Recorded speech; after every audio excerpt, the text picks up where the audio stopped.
I don't know. I don't know. I don't know. I don't know.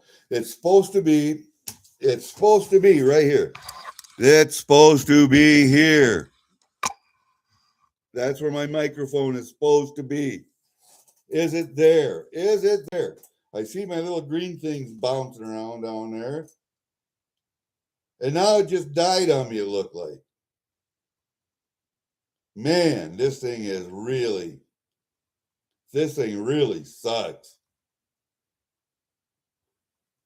Last night it was fine. Today it's not. It's a new year, and I did hear, who was it? Steve Looking for Silver last night tell me that somebody bought StreamYard, and so it'll look the same, but things will be different somehow. And that was supposed to happen today. So I'm thinking that's what it is. We'll figure this all out. It's either that or I'm just going to quit using StreamYard or YouTube Studio and go to what was the other one I got? I got another one that Block uses. I might use that one. Sounds good now. You hear me? My little green things are bouncing around. I left the other headset off the cable because I had it charging and it was plugged. That one plugged into the computer or plugged into the wall. I'm not sure. I got cables running everywhere. Who the fuck knows? OBS, yeah, that's it. I do have OBS starred in my bookmarks, so I can use OBS. I just haven't done it. I'm thinking maybe that's what's going to happen.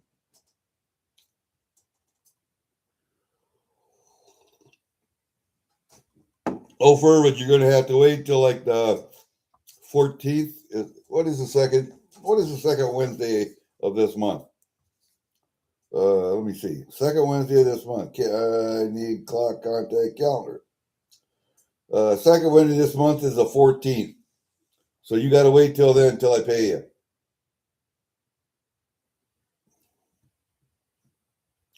I'm a retiree. I'm old. I'm on Social Security. I just have certain days when I get paid, so that's when I got to pay other people. I know it's not a big deal for you, but I want you to know when I can do that. You don't have to worry about getting it all packed up or any other shit. Wait till I get you paid. Wait till I get you paid. And then I found out my oldest sister, Linda, and Linda has had health problems her whole life. She's been a very large woman her whole life. Has lived basically, I think she worked a regular job for maybe like 5 years out of high school and then decided her body decided or she decided she was going to live off the state for the rest of her life, and that's what she's been doing. She has a lot of health issues, and come to find out now she has cancer. So not only do I have a mother-in-law that just died of a bone marrow cancer, I got a brother-in-law that has a lung cancer. And he coughs and shit all the time. Kind of like Tiger Stacker does. He's got a chest cancer too. And he coughs. They both cough the same. So, and then now my sister's got cancer. My dad died of cancer when he was 33, when I was 8 years old. So yeah, I got my sister-in-law, Mary Jo. She had breast cancer, had that taken care of. So yeah, we've had our share of cancers in this family on both sides now. So I'm kind of wondering about my daughters. All my daughters are right at age 30 and above, so 32, 33. Let me see, 30, 32, 30, yeah, 33, 32. I skipped 31, 30. So, yep. Let me see. They might have gotten a jab. I don't think my brother-in-law did. He was a shop teacher his whole life, so he was breathing in noxious shit anyway. He wasn't a smoker, but I think he, because of being a shop teacher for 30 years, I think he breathed in a lot of shit.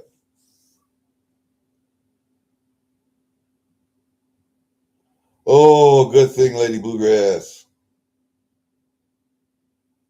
Well, I think the uptick in cancers is one because back in the day, you didn't know what cancer was, and they didn't report it as a cancer. Nothing was reported that way. So the reporting has gotten better. Diagnostics have gotten better. But also, I think that they are poisoning us through our food supply. I believe a lot of cancers are not hereditary. I believe everybody has the potential for cancer in their body. It's already in your body. It's just something that sets it off. You either become too acidic or you become too base. Something is off in your body, which causes cancer to start and then metastasize. But I think a lot of it has to do with our environment and our food. Really, I really do believe that. I think a lot of back during the Industrial Revolution, started the Industrial Revolution, a lot of people didn't know that tailings piles or waste from industrial processes were cancer causing or had an adverse effect on human health, and they just dumped it in the water, on the ground, buried it in pits, open pits or whatever, and it seeped into the water supply. And I believe we're poisoning ourselves. But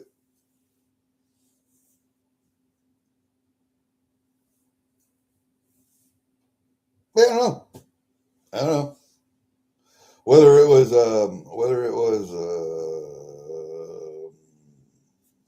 with knowledge, foreknowledge, or not. The results are the same.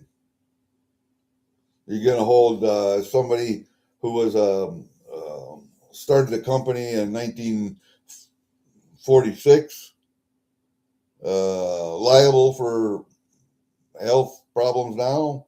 Probably not. But you can hold people liable now that do that same thing because we have laws restricting that. We have the Clean Air Act, Clean Water Act, blah, blah, blah. And I think they should be stronger. But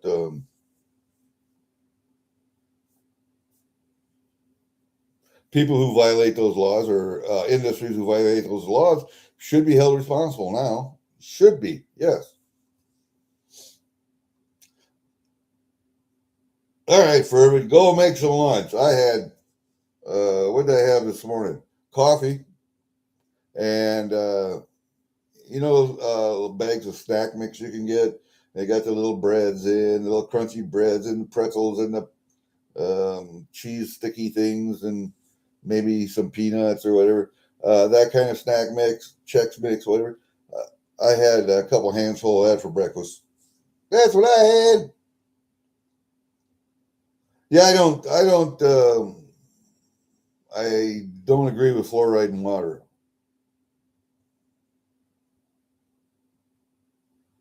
Fluorine gas is poisonous.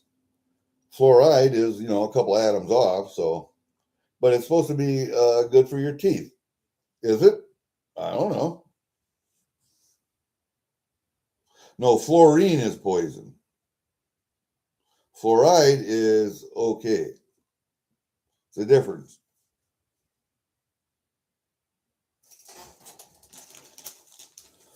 No, I did not. They're empty. See, they're gone. There's none left. I am thinking about buying a case of them though. I relied on my daughter to get them for me before because she had a place where she could get them down in Waterloo, and she'd come back every week or a week and a half, and I'd have them eaten by then. But she says she hasn't seen them there for a while. So I'm getting on Amazon and I'm buying a case of them. The only thing is, I don't. They're so good. They're so good. They're so good that I don't want to become burned out on them. Oh, I got to turn this over here away from that wall a little bit. There, we can see. See now we can see Mr. Tom right there, and we can see all the pews and my chip towers up there, and my collection of old glass that we find when we're digging up around here. Old glass up there, and my oil lanterns, which we use quite a bit. Oh, Mr. Let me see, what is it? Snowman over there. Mr. Snowman the Hunter, and then he's sitting on a little black bear right there. And I got a kerosene heater underneath there that I refurbished. That's one of them. Anybody want to buy one of those refurbished kerosene heaters? They're just like little well house heaters. See, there's over there by that. You see those two right there by that. What they call it, armoire, or a little desk there with the door that. See, there's one of them heaters right over there by the piano, and then there's another one with that pot on it over there. Those two, and then I got that one over there. Get my arm out of the way with a KitchenAid light right in front of it. And then I got a couple of them out in the living room that I've refurbished. I have like 20 more of them out in my out in my shed out here that I have to work on, but they're kind of cool. They work. I get new wicks for them. I can get new windows for them. And I repaint them with heat resistant paint. Fix them all up, clean them up, sell them for about $150, depending on the model, of course.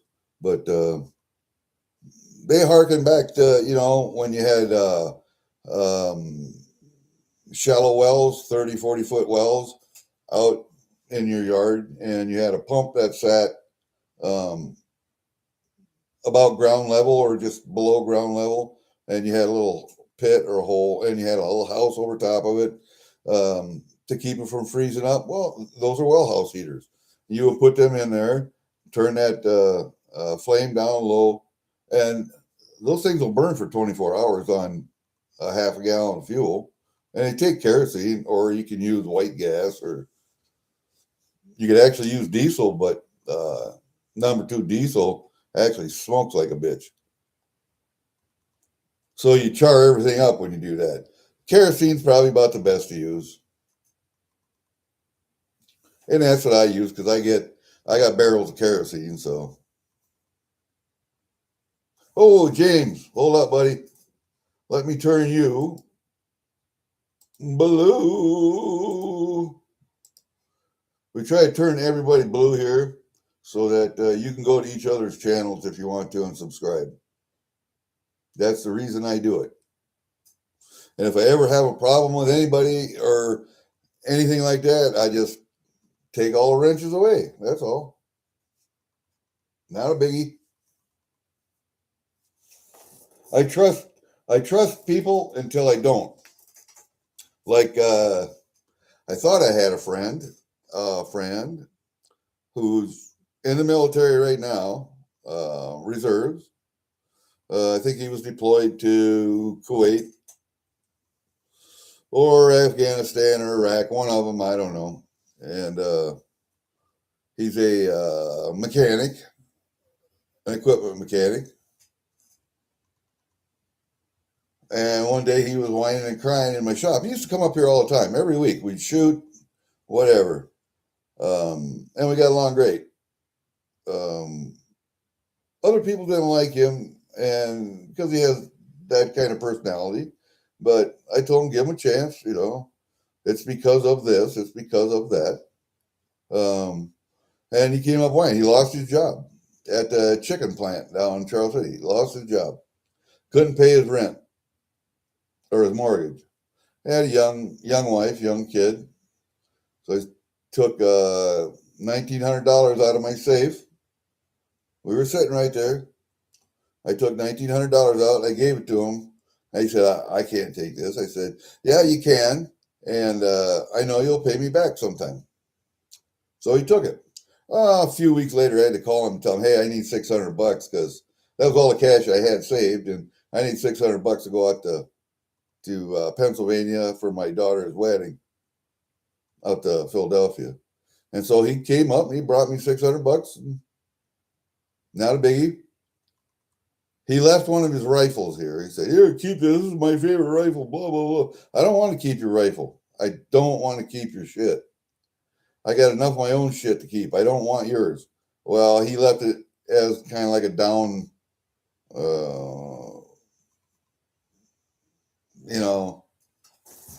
he left it so that I think he was going to fuck me. Because the rifle and scope combination is not worth $1,300. So we're talking about $1,300. He has not answered a text, not answered a phone call, not answered an email, has not been back here in 2 years. I figure once you get a job and you start paying your bills, you could like pay $25, $50 every 2 weeks toward that $1,300 and pay it off. Haven't heard a fucking peep out of him. So I learned a real valuable lesson there, a $1,300 lesson. Don't fucking lend money to anybody, friends, family. Don't trust anybody. Don't trust anybody anymore. Not a fucking person. The only person I trusted is my brother. I sold him some Morgans and some peace dollars. And he said, well, I can't pay you all at once. I said, you don't have to. Pay me when you get the money. And a month later, he did. So, other than that, I don't trust a fucking soul. But I got his rifle. Big fucking deal. I got my own. I don't need his piece of shit. I got my own. It's an AR. It's a fucking $250 AR-15 with a $60 scope on it. I don't fucking need it. I have better guns and a lot more AR-15s. I don't need his shit.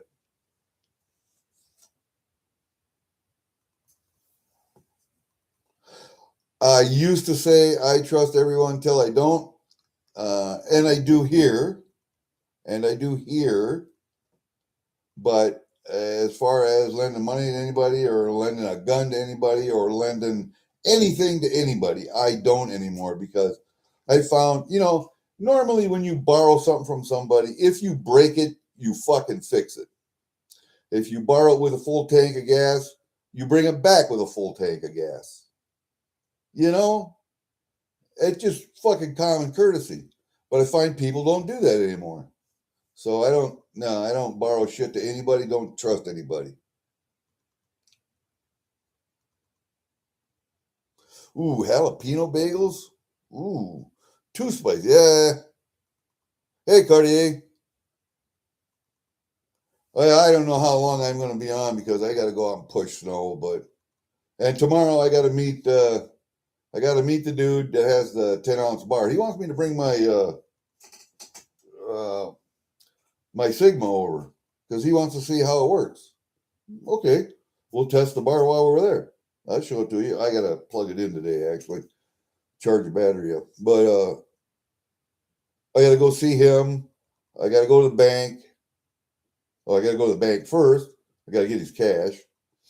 I got to go pay a fine at the courthouse. I got to take a couple quarts of honey down to Adams Plumbing and Heating because Mikey always buys honey from me. And I got to take them a check anyway. I owe them. There's a bill there I got to pay. And that's when my water softener died out in my butcher room. He came out and had to tee the pipe together. And so I got to go pay them and take his honey to him. And what else I got to do before I go over and pay for the silver and test that? But I got shit to do tomorrow, so I'm gonna push the snow today. I did get, like I say, I got ash taken out of the stove yesterday. It was the wind had died down, so I could take the ash out because I got to take out shovels full at a time, put in a barrel. Um, and so I got half of it taken out, the cold half of the ash taken out. The coals I left in there, but I took that cold ash out and and reloaded her again with some wood. But I'm just about down.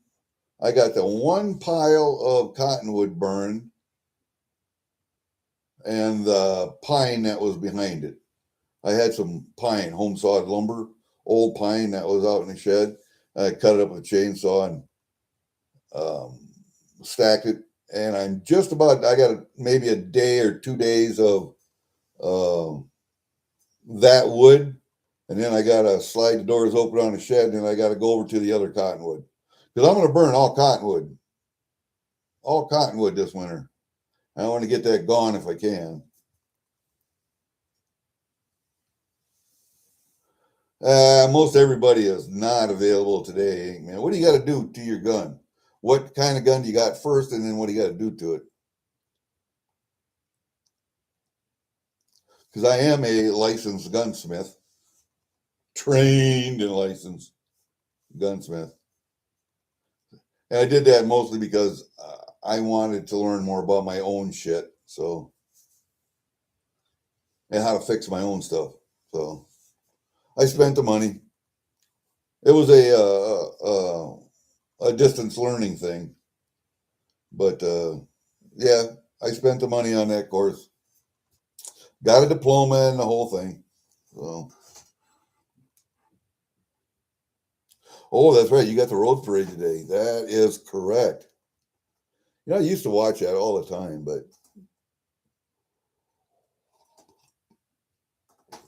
oh, Chad, I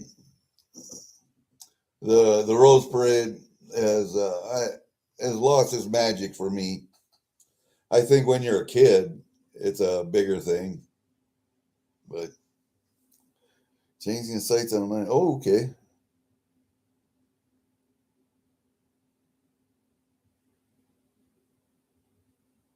Okay. Get the roll pin punches. They're easy enough. Might be able, if you got a Harbor Freight next to you, you might be able, or close to you, you might be able to go in and find the roll pin punches there.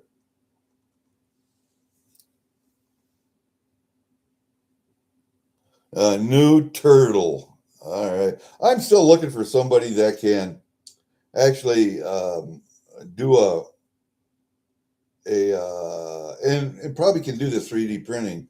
A trap, a double long spring trap. It's got to be small though. Got to be small. Got to be about that big. And then do a channel round with that on also. But I have little traps like that.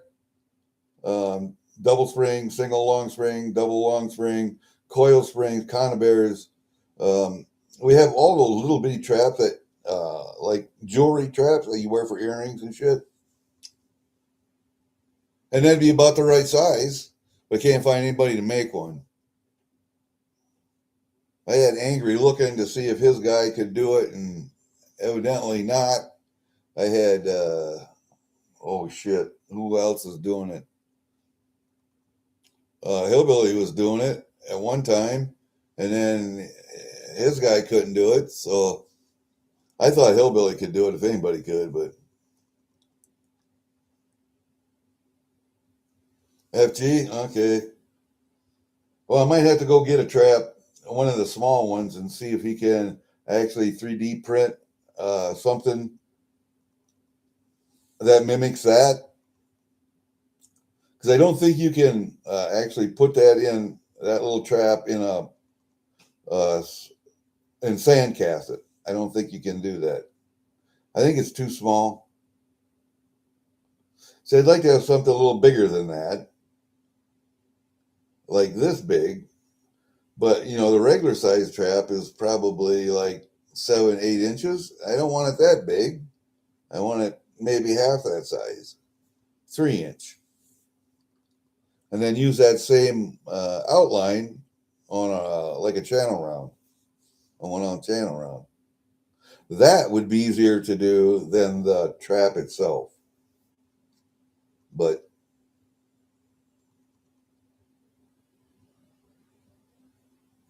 I don't know. I have the pictures on my phone.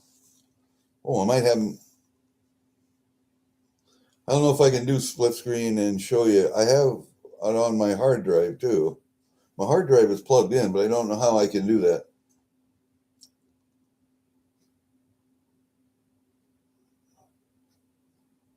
Huh. Yeah, I don't know how to do that. Ah, well, it doesn't matter. Let me write that down. FG Stacker.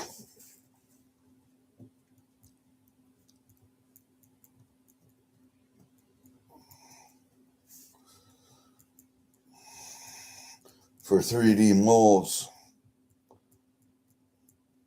Okay, I'll have to do something there.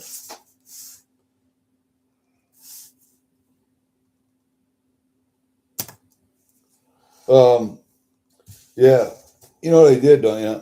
And I think maybe I told you this, but they have a phone number on here for customer service and whatever. So I called them and I said, I told them, I said, the person who thought of this, now I don't know who thought of it, but the person that thought of this needs to get a substantial raise in pay. I said, why is that? I said, because they're like heroin. They're like crack. Once you open a bag of these, you can't quit eating them. Bite-sized animal crackers covered in peanut butter candy and dipped in milk chocolate. Dude,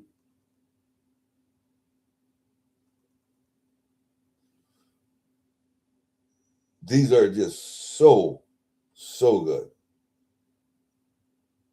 And I will continue to sing their praises until, and I don't usually do that. I don't usually endorse a large corporation like that.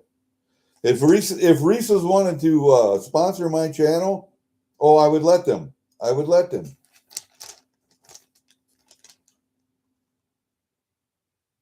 I would say yes to a sponsorship from Reese's because I can't say enough good things about these. I cannot. You know, there are other candy bars, and I like a Snickers almond bar, a Snickers with almonds in.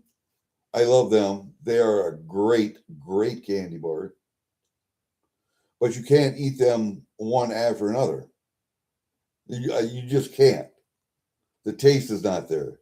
You know, after you eat one, that's good. You're full. You don't want any more. These things here, you take a handful out of the bag, you put them on your desk, and then while you're sitting there doing shit, listening to videos or whatever, you're sitting there and you're just snacking on them. You're just snacking on them. You're just snacking on them. You put the bag down here and you forget about them after a while, and then you ran out. Oh, son of a bitch. You reach down there, get the bag, you take another handful out. It's just, all right, I'm done with them. All right, I'm done with them. But I think I'm going to order a case of them. Maybe I'll call customer service again and say, hey, you guys want to support my channel? I will let you advertise on my channel. Just throw me a couple bucks here or there, you know? That'd be great. That'd be great. And it'd be uh, something that I really enjoy. I don't think I'd let anybody advertise on my channel that I didn't believe in.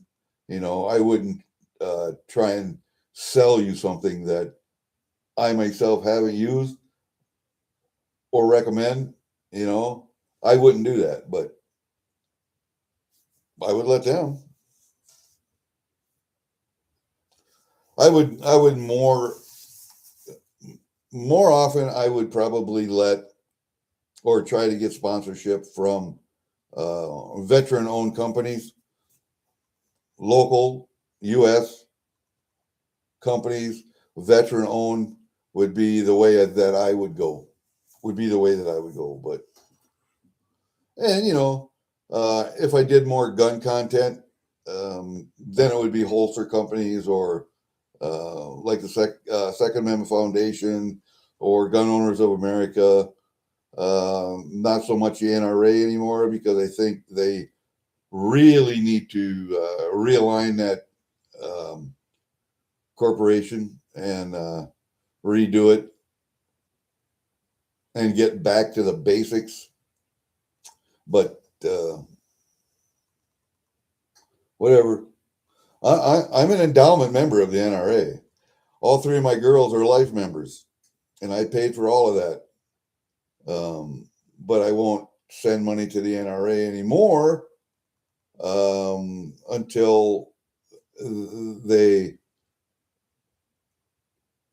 get smaller, get back to basics, and root out the corruption within the corporation. Because that's what happened. Things get, they start becoming successful. They start building, adding new programs. They start building a corporation, and all of a sudden somebody's not watching, and somebody starts putting a little money in their pocket here, or they're wearing too expensive suits here, or they're charging vacations to the company, and blah blah blah. You start to get a little bit corruption, and that's what happens, and that's what happens in our government, Minnesota in the state government, Washington D.C. in our federal government. It happens all over with everyone. Money corrupts and power corrupts and absolute power corrupts absolutely. You know what the saying is, but just take power out of that and then put money in.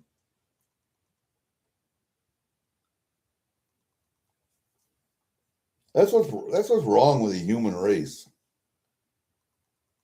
That's what's wrong with the human race. It's greed. You see what somebody else has and you want it. And so there are two ways to get it. Either the legal, moral way to get it. That means working for it until you can afford it. Or you can take it from somebody else. And unfortunately, human beings, we're kind of split down the middle. I think most people are good people, but you have people who hold absolutely to their moral foundation. Then you have people who are morally questionable. They're moral up until a point where if I gave you $1 million to fuck over your buddy, would you do it? 2 million, 3 million, 5 million. And I think too many people have a point where they will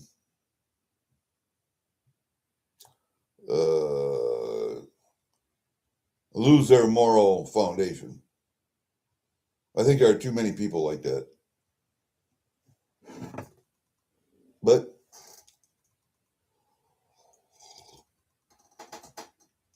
yeah, that's what I think. That's what's wrong with human beings. I don't know if that was why was that bred into us? Because I do believe that human beings are manufactured. I do believe that other civilizations came here, the Anunnaki, came here and saw a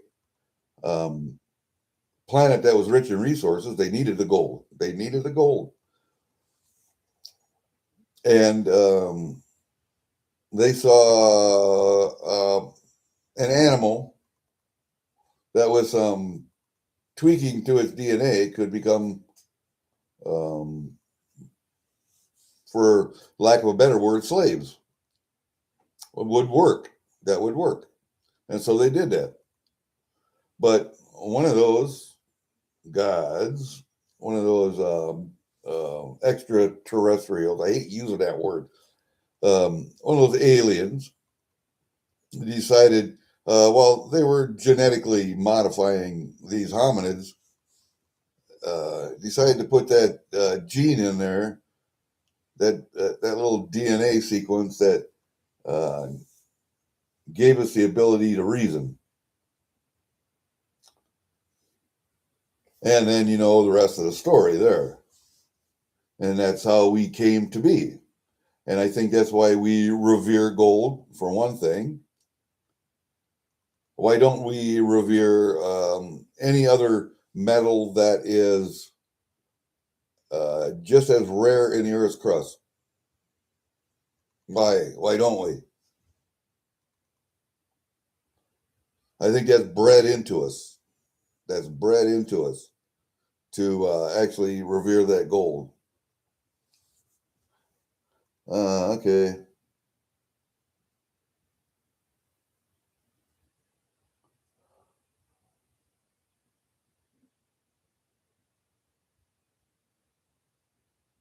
Yeah, Lady Bluegrass. I believe aliens are real. Aliens are still here.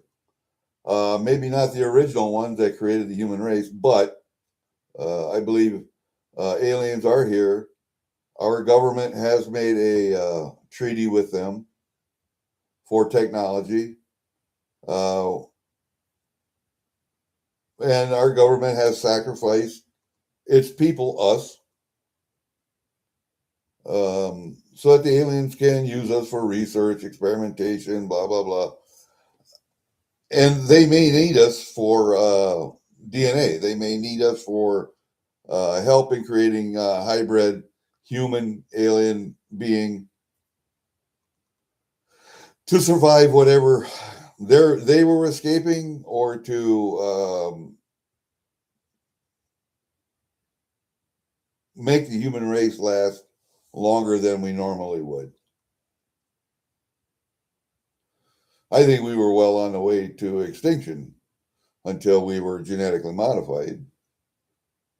But anyway, yeah, I honestly believe that.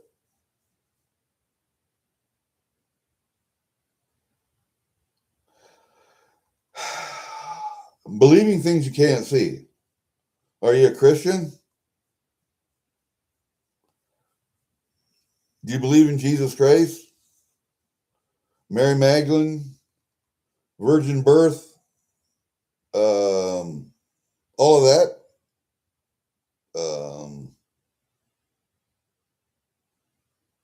Do you believe in the triune, the Father, Son, Holy Spirit? Three gods in one, one God in three, whatever. Then you are believing. Then you are believing what you can't see or what you haven't experienced, and that's called faith. That's all that's called. It's faith. I myself believe, yes, all of that is partially true. Partially true. Jesus, Mary Magdalene, Joseph, all of that, all real people. Virgin birth, nah, not so much. There was a penis involved someplace. Whether it was Joseph's penis or someone else's, I don't know, but there was a penis involved. Uh, and Jesus, the Bible never talks about his brothers, his family. Was there more than one child? Well, of course there was. James was a brother. How many others did he have? Did he have sisters? My guess is yes.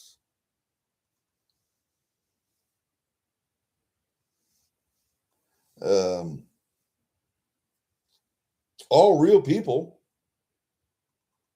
all historical figures, but um, the stories the Bible tells are after, in the New Testament anyway, are decades after Jesus died, and that's exactly what they are. It's stories. Someone wanted to start a new way to control people. That's what organized religions are, is nothing more than a way to control people.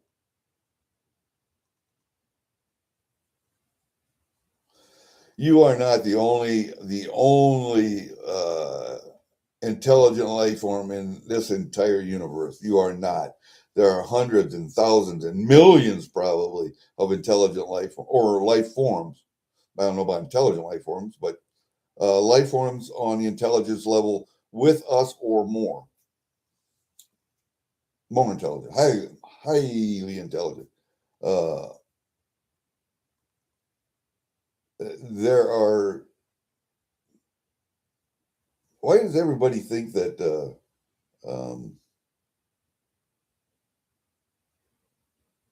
What's the word I'm looking for? Um, Come on, think harder. Um, God damn it! My back scratcher. Um,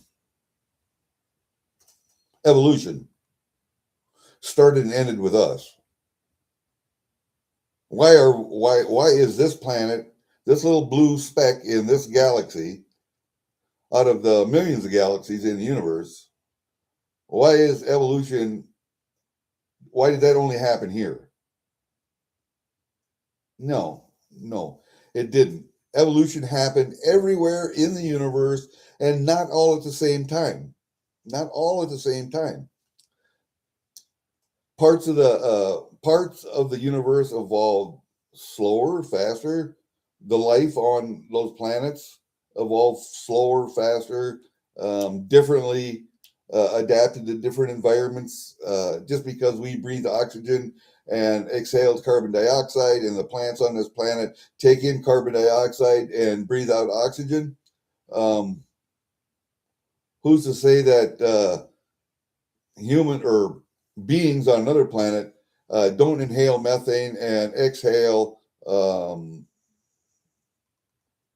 uh, ex- uh, zeothane or something, and their planet evolved to do the same thing. Their plants or whatever um, evolved to do the same thing that our planet does, but just differently. Why do humans think that that's not possible? I don't understand that. Christianity is a money grift. It's a way to control people. Now, some of that's good, some of that's bad, because a lot of the laws in our modern society, in this country, in the Western society, especially Western societies, are based on Christianity,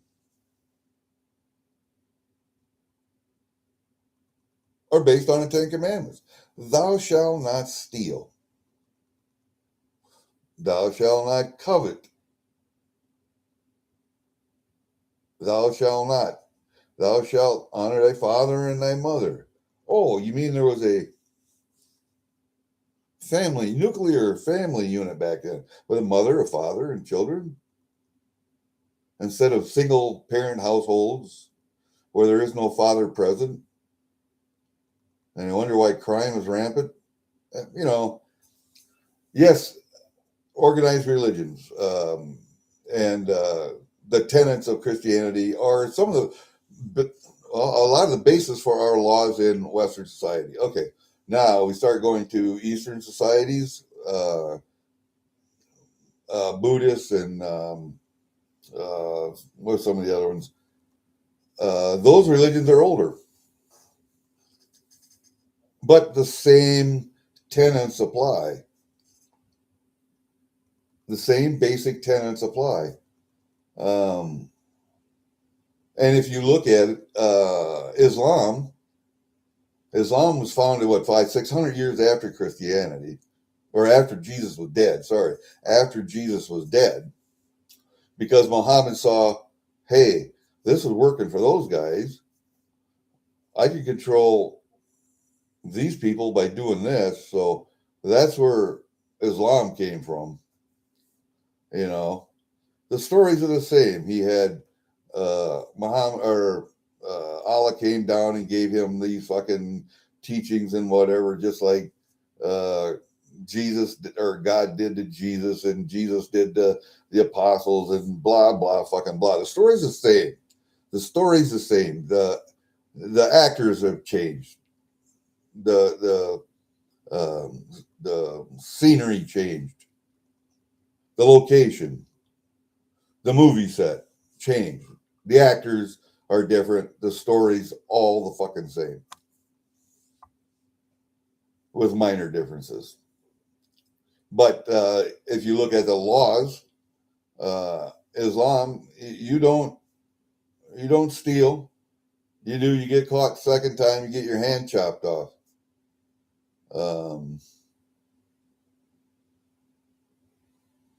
Rape is not a thing. You're going to die.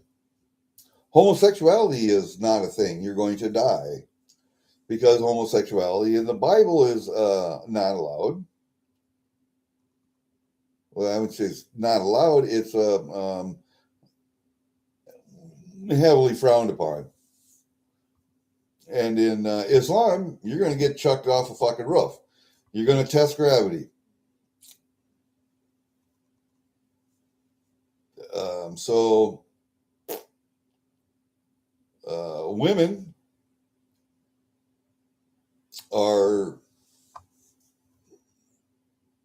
considered property in Islam. So if you're voting for that, if you're hoping that happens, I hope you're happy with the consequences. If you really think you want that, I would suggest moving to an Islamic country and living there for 6 months to a year. Have a dual citizenship, and then move back, because you will move back.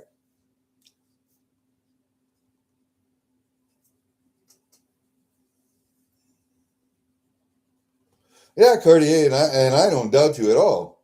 I was just raised as a Catholic from the time I was little until my wife is a Shiite Catholic, and I told her that I would go to church, I would be a functional Catholic until my girls were confirmed in the Catholic faith, and then at that point I sat them down and I gave them the speech. There are more religions in this world than Catholicism, than Christianity. Go and read about all of them.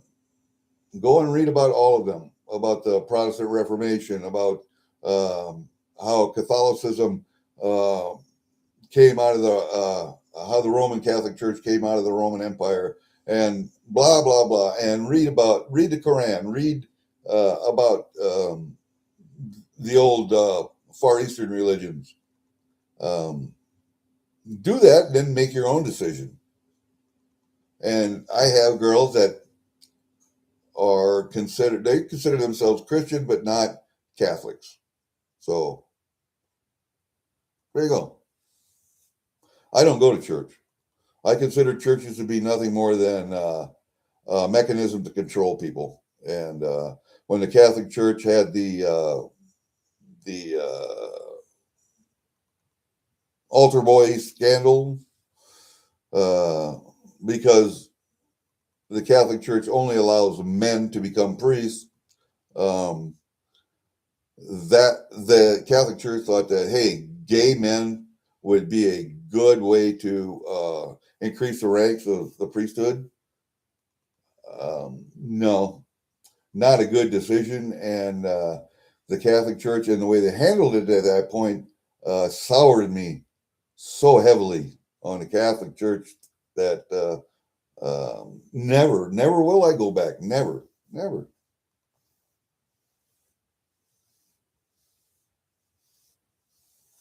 So that's you guys know my feelings about religion. You know my feelings about the origins of the human race.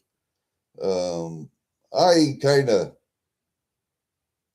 wonder at times why human beings do what human beings do. I mean, that's just a those are just mental exercises for when I don't have anything else to do. But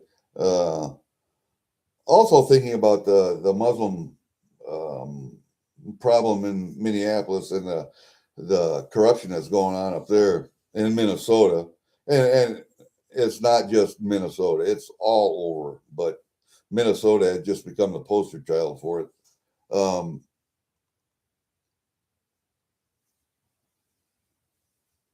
Cartier, what was the Council of Nicaea, where all the bishops got together and decided which books were going to be in the Bible, which books weren't going to be in the Bible, blah, blah, blah. I encourage everyone to read all of the books that were not accepted into the Bible, all of them. See if that doesn't change your attitude and ideas.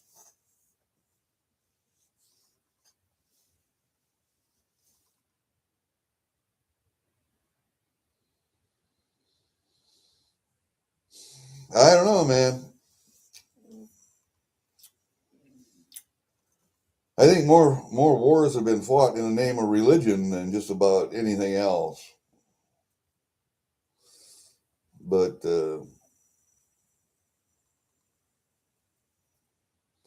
are wars that needed to be fought because of religion. The Crusades were one of them, or four of them. Was there five? Five Crusades. Four or five. Those needed to be fought.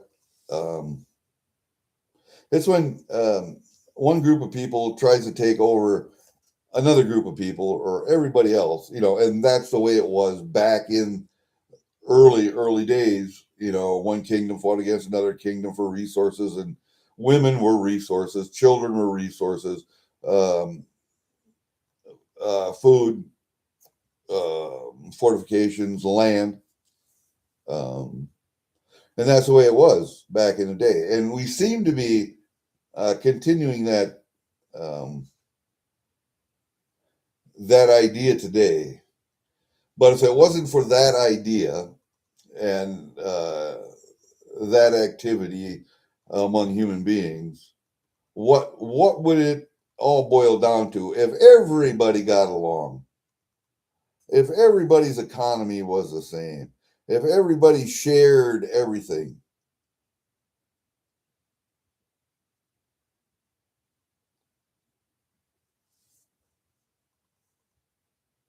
It's socialism on a world scale, a one world government. Why do we need government? Why can't people in the local community get together and build their local bridges, their local roads, their local markets, grow their own food? Because people will live in spaces that can't grow food, so they need food. So then we have trade between. Why do we need governments? Because we can't trust people to be civil and moral. Can't trust people to do that. So you have to have governments, you have to have laws. Government, societies, and laws. You have to have that. Because a one world government won't work. A one world religion won't work. In my opinion, there shouldn't be any religion, but religion is the basis for a lot of our laws and society. So you have to have it, I guess.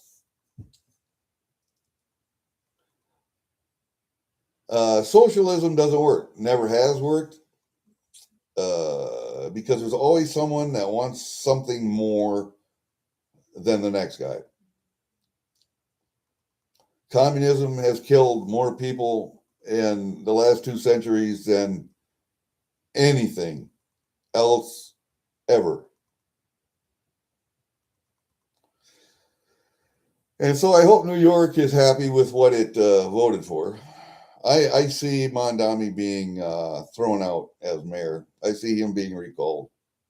In a year, maybe two, he'll be gone because the people will go, nah, we didn't vote for this. So he's a slick talker. He's a slick talker. He'll promise everything to anybody until he gets in, and then you watch. You watch. The next thing they'll try and do is implement Sharia law in New York City. Just wait. Just fucking wait. Yeah, the Leering Center. Yeah. Well, you know what I thought? Because he started to get death threats. That guy that just went around and just videotape shit and yeah, there's no kids here. Doors locked. Can't get in. And he tries to talk to people, in a civil way. He's getting death threats. He's getting the cops called on him. I'm thinking, I'm 3 hours from there. I'm thinking maybe he needs some fucking, and I got nothing else to do. Maybe he needs some fucking security. So I'm thinking about contacting him and seeing if he wants security when he's doing filming and videoing and shit. And maybe a safe house and maybe this or that or the other thing.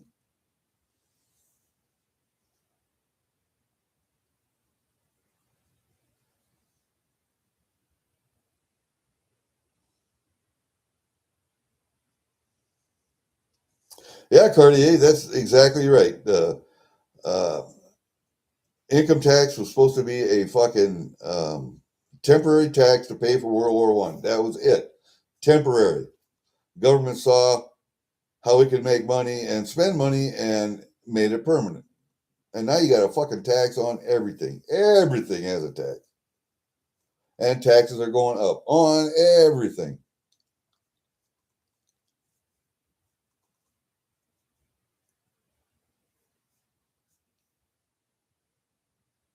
Yeah, I saw that, Cartier, last night. They took all the paperwork, they took the checkbook, and they took the money they had stashed in the wall and gone. Now, that person is probably on a plane to fucking Somalia right now, be my guess. But he's just a courier. He's not the head honcho, the big thinker, the whatever. He's just a courier. He's doing what he told. He's the mule. He, she. I am going to assume that it was a she. A lot of stuff can be hid in those dresses, but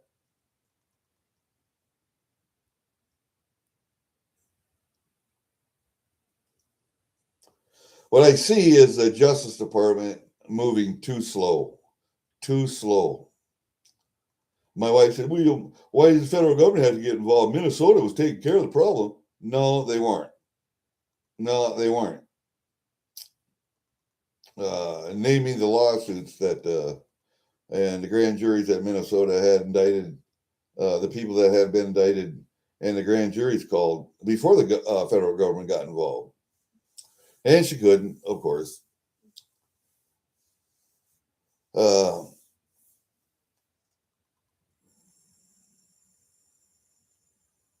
yeah, exactly.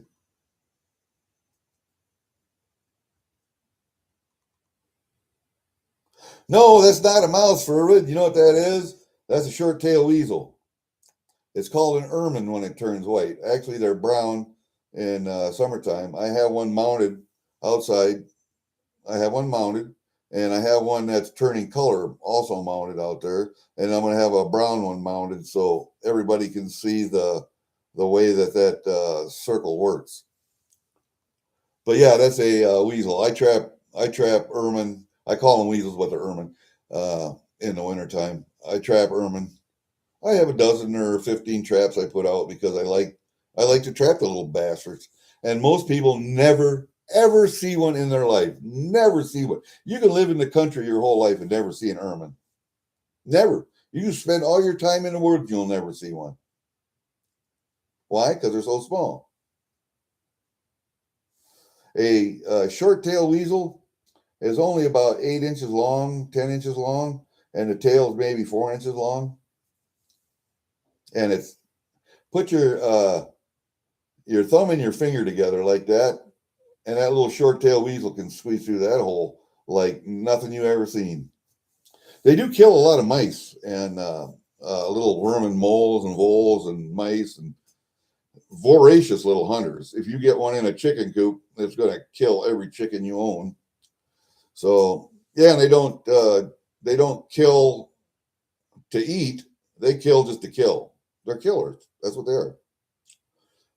Same thing with a mink. They look like a small mink. A mink doesn't change color though. Ermine do. What's flipping past my window out here? I don't know. I got a shadow going back and forth across there.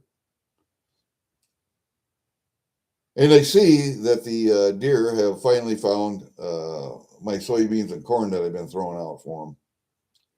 The last 2-3 nights now, they've been up in the yard and eating corn and beans that I throw out.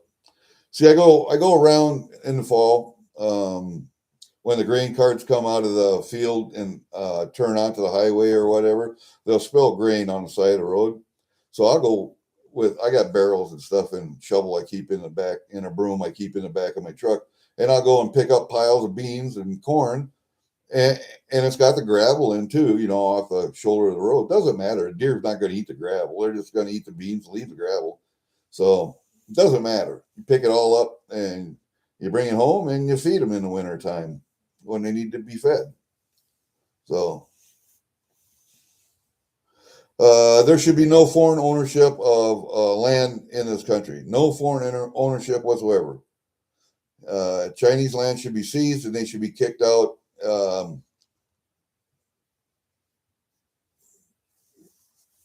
But the thing is that there shouldn't be, or there should be some different rules for foreign ownership of businesses headquartered in this country. There should be different laws and tax implications and income implications. Now that's different than saying, all right, this is a citizen of the United States wants to start a business here. Boom. So if you were a Somali immigrant, you got your green card, you became a citizen and you started the business, boom. You're good to go. But a Somali who is not a legal resident of the United States starts a business, the tax implications and the paperwork and the regulations, all that stuff should be different, should be completely different. That's correct, Lady Bluegrass. And then when people were talking about the border situation and how porous our southern border was. Look at the border between Mexico and Nicaragua, Mexico and El Salvador. Which was the country next? Panama? I don't know which one it was. But look at their laws compared to our laws, their border security versus our border security. The same in any other country in Europe or Asia. Look at their border laws as compared to our border laws.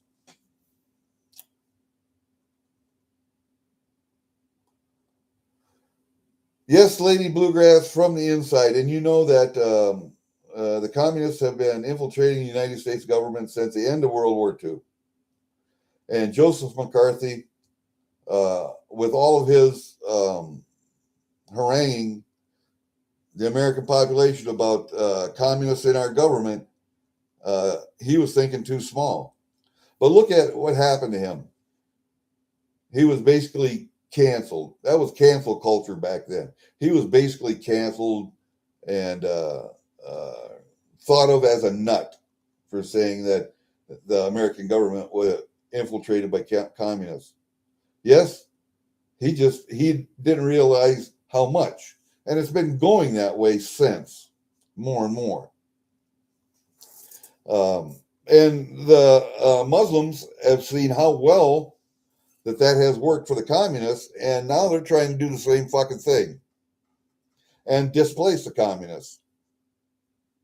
That's why I say, and I've always said there are 3 factions of power vying for control in this world. 3, just 3. Organized religion, which is Islam. It used to be Christianity back in 1600s and before. They tried to evangelize the world. All of the ignorant and the uncivilized peoples. They tried to evangelize them and convert. Okay, did a good job. Did a good job. I think Christianity is still the most popular religion in the world, but Islam is a close second. Islam saw what was happening. They created Islam 600 years after Christ died as a way to control people and take over the world, and they're doing that now, replacing. So organized religion, Islam, one of the power factions. The second one is communism, like in China, Russia, and North Korea. That's the second faction of power. And the third faction of power is like what we have in the United States. We don't have a representative republic anymore.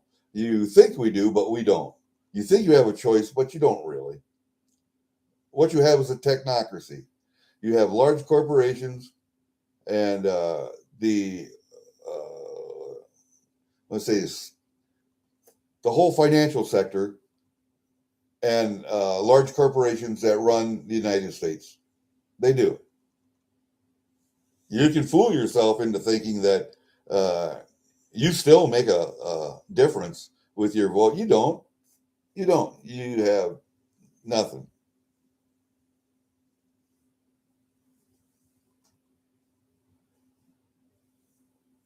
Well, that's what immigration to this country, legal immigration to this country. Well, if you could provide something to this country that we needed, um, a business acumen, you were a scientist, you were, and see, that's what Operation Paperclip was. We brought all the Nazi scientists from Germany to the United States. I mean, Russia did the same thing, tried to take as many of those scientists as they could back to Russia. And we did the same thing here. If you're going to come to this country and want to be a citizen, you have to provide something of value to this country. Not just, oh, I'm a human being and I have natural worth. No, you don't. No, you don't. You don't. You're not anything special. If you have something that we need, you're a nuclear physicist, you're a doctor. We don't need any more fucking lawyers. If you're a doctor, a scientist, an engineer, something that adds value to this country and you will assimilate, great. You can immigrate here. If you're a refugee from Cambodia, tough shit. Fix your own fucking country. Sorry. Why do we have all these Somalis here? Why? Send them back. Let them fix their own fucking country. If they don't want to assimilate, and they have no fucking worth to American society, send them back. Let them fix their own fucking country.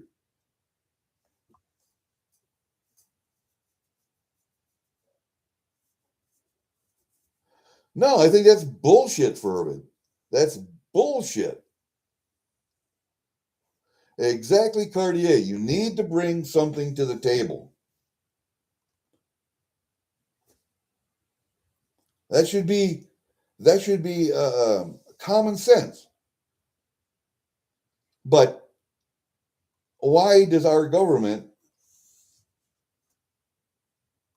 or Trump, I don't, why do they let people into this country that don't add any value, that don't want to assimilate? Is it because they're just fucking stupid? Is it because they're incompetent? No, it's all fucking planned. It's all planned. It is a takeover of this fucking country. It's a takeover. It's a planned takeover.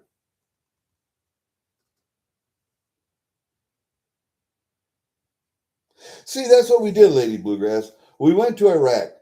Okay, and there might have been something in Iraq archaeologically, historically, that we wanted to get at.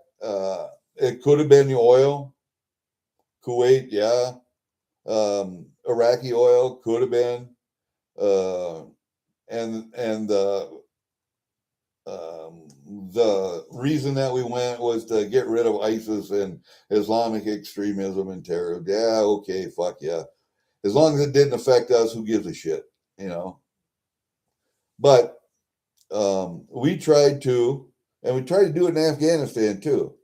We tried to take a third world people who still live in the fucking 14th, 15th century, bring them up to today's standards, bring them up to a 20th and 21st century people and that way of thinking, all in the space of 10 years or 20 years. Not going to fucking happen. That has to happen over centuries. That has to happen over centuries. And I don't know why we keep trying to do the same fucking stupid thing, but we do.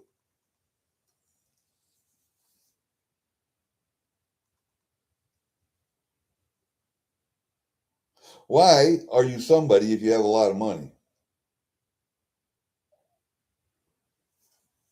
I would think the bigger question would be, how did you get the money? If you got that money by being a businessman, you started a business, you put out a fair product or service at a reasonable price, and you grew your company, and that's how you made your money, wonderful.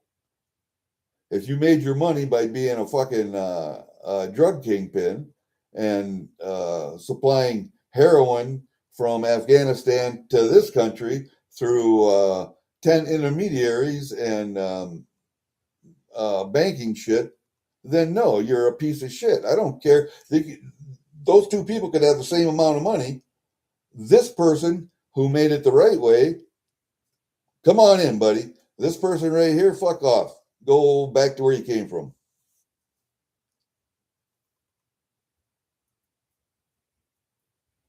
Yes, Lady Bluegrass, and I believe the same thing. There is a lobby in Congress for Somalis. There's a lobby in Congress for everything. Yes, vetting is a must.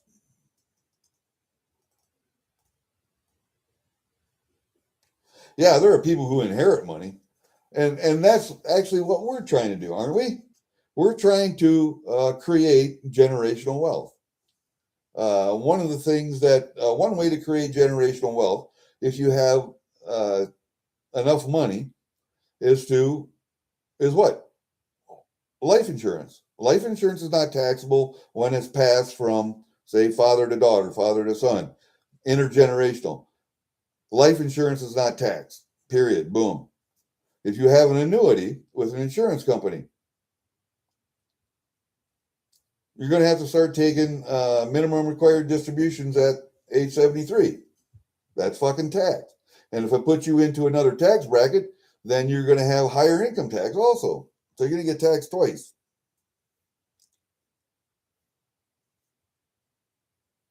But that's what we're trying to do, aren't we?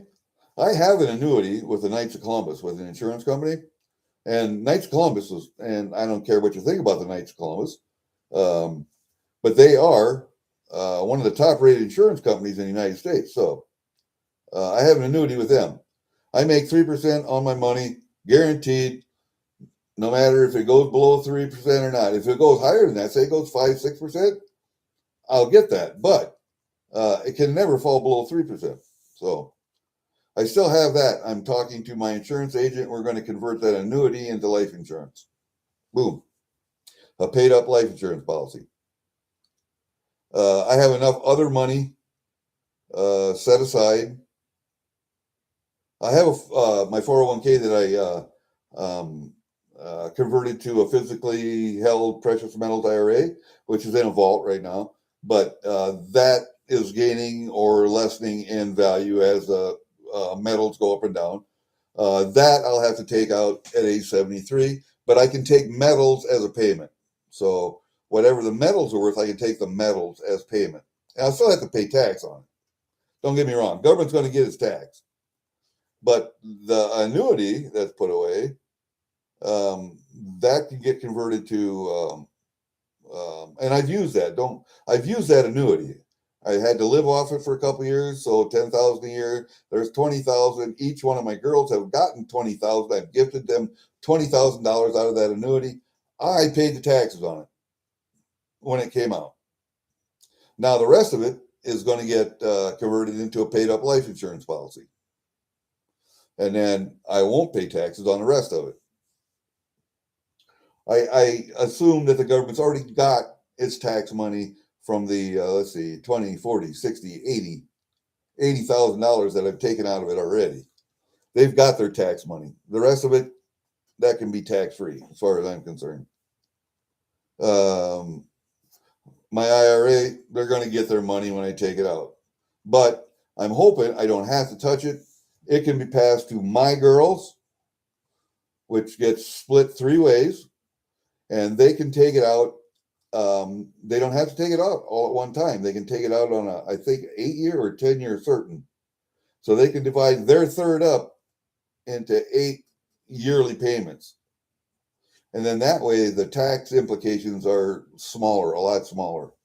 So that's it. That's my whole plan. That's my whole plan. Other than what I have collected here, outside of that IRA, I have medals here. I have pew-pews here, and scopes and ammunition and all the accessories that go with pew-pews. That all goes to the girls too. My wife gets this place. She gets half of my retirement.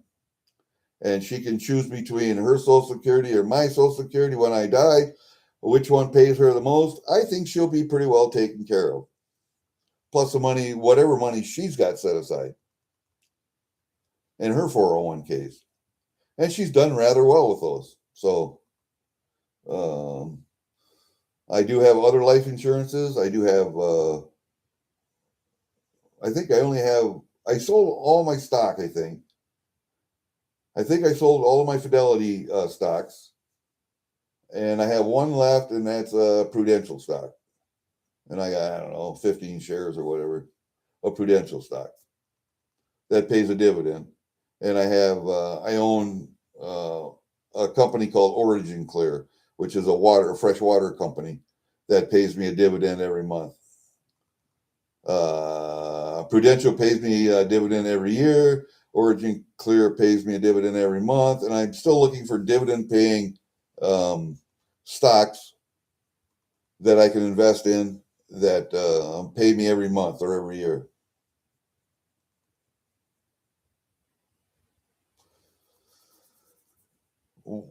Well, see, Lady Bluegrass, you got a stack of silver or maybe a little gold put away. You can convert that into life insurance if you want.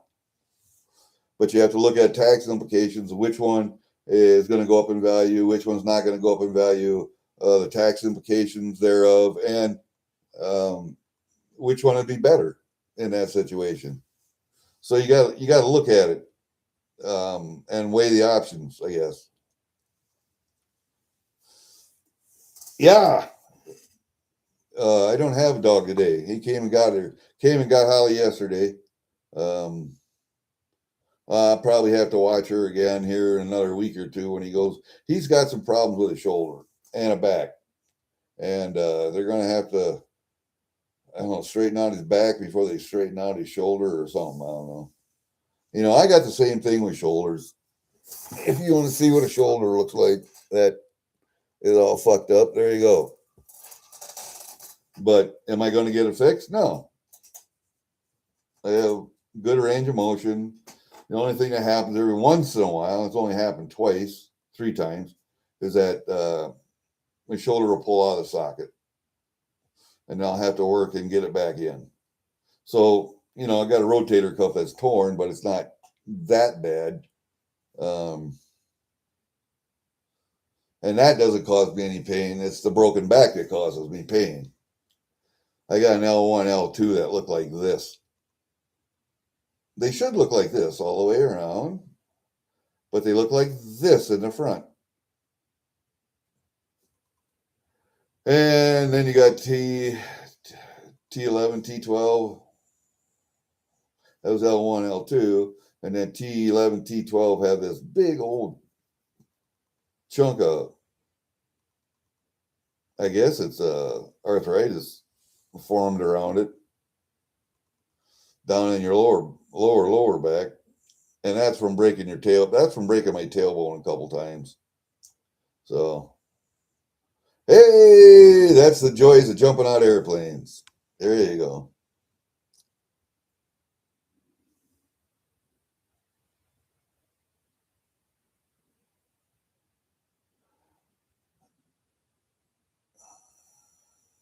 Yep, that's exactly right, Cartier. And that's exactly what I try and do. Like when I went up, I sold 2.5 ounces of gold because I had a bill here. I didn't want to sell the silver. I sold the gold because I think the silver has more upside. But anyway, um, the 2.5 ounces of gold was over the reported amount. So what he did was he paid me cash. I think he paid 8,000 cash, and then he gave me 4,000 or whatever it was, 5,000 on a check. And that's what's reported or not reported because 5,000 cash is not reported. So I have a good LCS. I have a good relationship with him. I like him.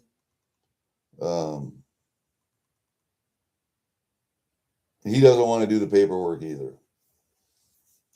So,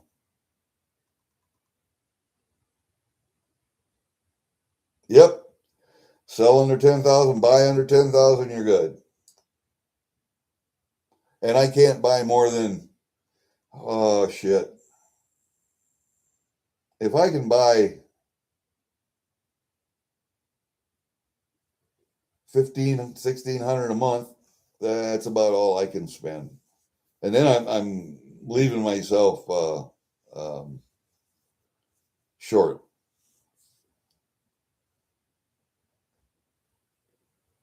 Like last month, I missed it by a little. I overdrew my checking account by 1 day, and let's see, the money was in the bank, but they have it under pending. They don't have it in your account yet. They have to wait till that money clears. But it's a government check, so I fucked it up by 1 day, and I got an overdraft fee. But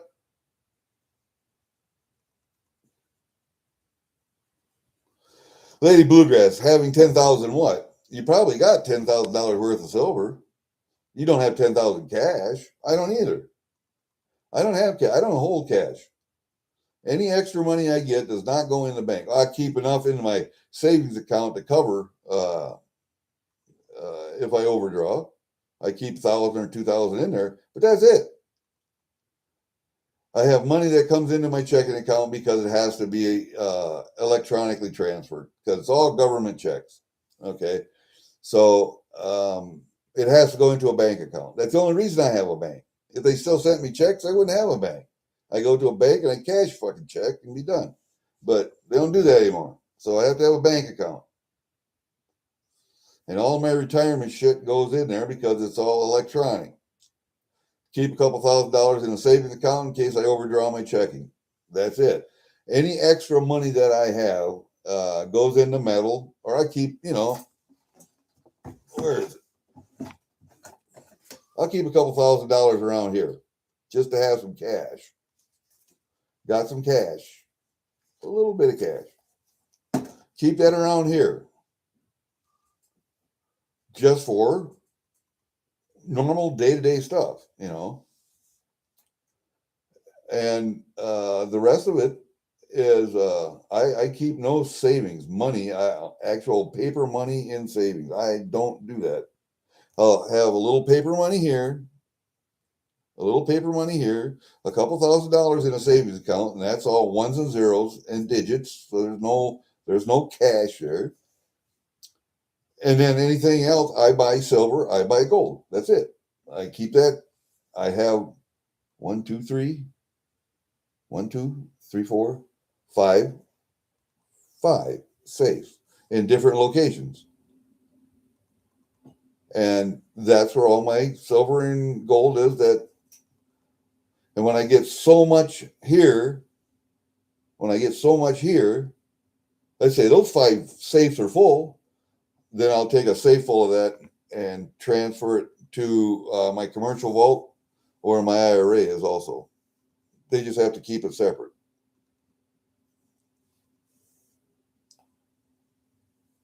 Yeah, you got to have some cash on hand. You have to. You have to. And I have a generator, a gas generator out in the shed. When I need to, I can pull a transformer on my pole out here. So I'm not back feeding up into a line, but I cut off the power right there because there's no power. There won't be any power in and power out, but I pull that transformer. I hook up my generator. I backfill through my arc welder outlet in the shed. And then I go to each shed because I have fuse boxes or breakers in each shed.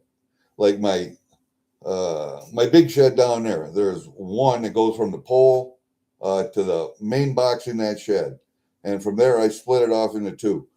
I got a main box in my shop and a main box for my butchering room, and those two are separate, but they're hooked up into the one box that comes into the shed. Okay. I have a little well house out there where I got a freezer and I work on traps and stuff. That has its own little fuse box, breaker box inside. And that also comes from the other shed. That comes back from the other shed. Then I got a overhead line that goes to my west shed where my wood is stored. And that's just all for lights and outlets out there. And that's what there's a breaker box out there. And that's where my stove, all the controls for my stove and the lights and stuff are hooked up for my wood burning stove. And then there's the underground, goes into the house, and there's a box there.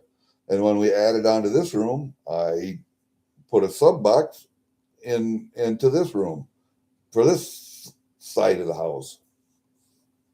So I know how to wire shit, but I can go to those individual breaker boxes and turn off breakers for just what I need. Like, say I have a refrigerator, 2 refrigerators in the house, 2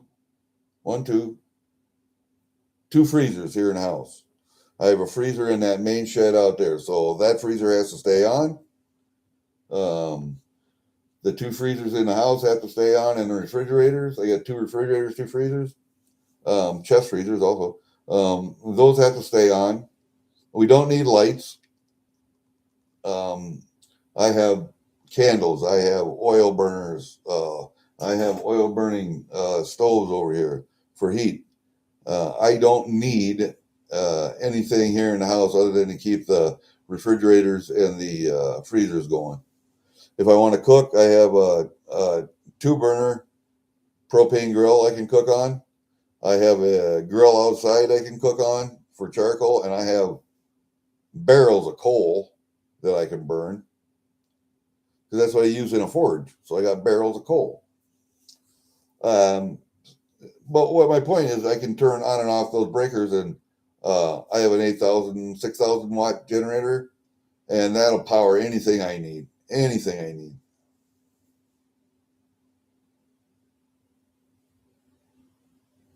The jerky's still marinating. I have to go out today. I think I'm going to drain and put on racks, pepper it. Both of those recipes, I'm going to split in half. I'm going to leave half of it without coarse black pepper, and then I'm going to put coarse black pepper on the other half and dry it like that. And that's both of the varieties. So we'll have both of those varieties will have black pepper on, but they'll also be plain. And then I'm going to do the mixing of the marinades to get the taste that I want. So we got one sweet one, we got one barbecue one. So we'll make a very sweet barbecue.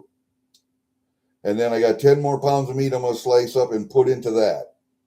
Let that marinate. And then from there, what I'm going to do is take that out and split in half. So I have 5 pounds each. One with black pepper on, one plain. So we'll have we'll have 3 varieties, 3 with black pepper, 3 without black pepper. That's what we're going to do. Yeah, I have had recipes over the years, and some are good, some are not good. Some I find I can take spices out. I don't need them in there because you don't really taste what I was trying to achieve. So I've got these two recipes now down to I think maybe the minimal ingredients I need to put in them. So we're going to see how it works this year, and then I'll make a adjustments again next year if it doesn't turn out the way I want. I'll just give this stuff away and or use it for dog food or whatever, and then I'll make some more next year, and we'll just keep refining those recipes. And I give jerky away, and the only thing that I want back from you if I give you jerky is honest. Uh, um, I want you to honestly tell me what you think is wrong with the jerky, what you think is good. If you like it, don't like it, I would add this, I would add that, I would take this out, and I want good, honest reporting back to me on the jerky. That's all. That's all I want. And more often than not, I give jerky away, and I don't get any feedback. I sent jerky to Meg because she liked hot jerky. I sent her some hot pepper stuff. I didn't get a feedback. She said, "Yeah, it's hot, but nothing about taste." I sent some to Ashley. I sent some to oh god, a couple other guys in the community, and I really don't get any feedback. The one guy in town, the Mennonite that runs the dry goods store there in the coffee shop, he likes pepper jerky, so he gives me honest to God good feedback on my jerky. Um, I've given it to a couple of people, like at the tire shop or in the hardware store that I know. One guy said, "Nah, this is way too hot because it had black pepper on." He didn't like that. Flavor was okay, but too hot. Okay, so those people I get feedback from. The community I haven't gotten a lot of feedback from. So once I get it done and dehydrated and get a vacuum sealed, I will ask people if they want me to send them some. I will I will send it to you. I will eat the cost of sending it. All I want is for you to email me back and say, "Hey, this was good. This wasn't good. This is what I like. This is what I don't like." Blah blah blah. Honest feedback. That's what I want. Honest feedback. It's the only way it gets better. It's the only way my recipes will get better. I use a lot of Legs plantation seasoning, and I just ordered 3 or 4 more different kinds. So we'll try those the next time. Maybe I'll go in and get a beef brisket and slice that up. But this will be deer jerky, so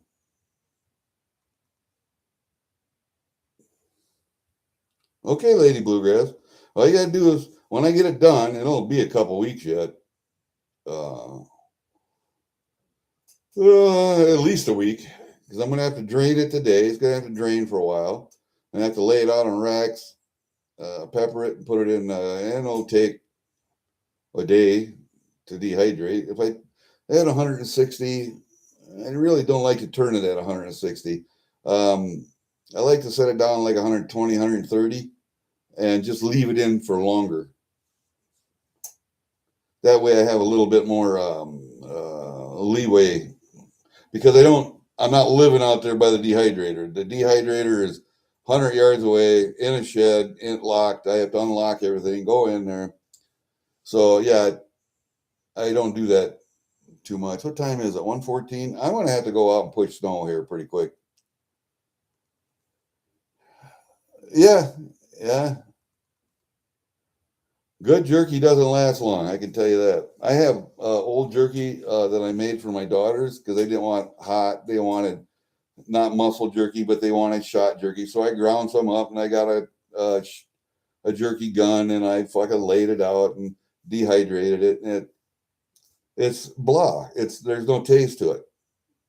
So what we do is I give it away for dog treats now.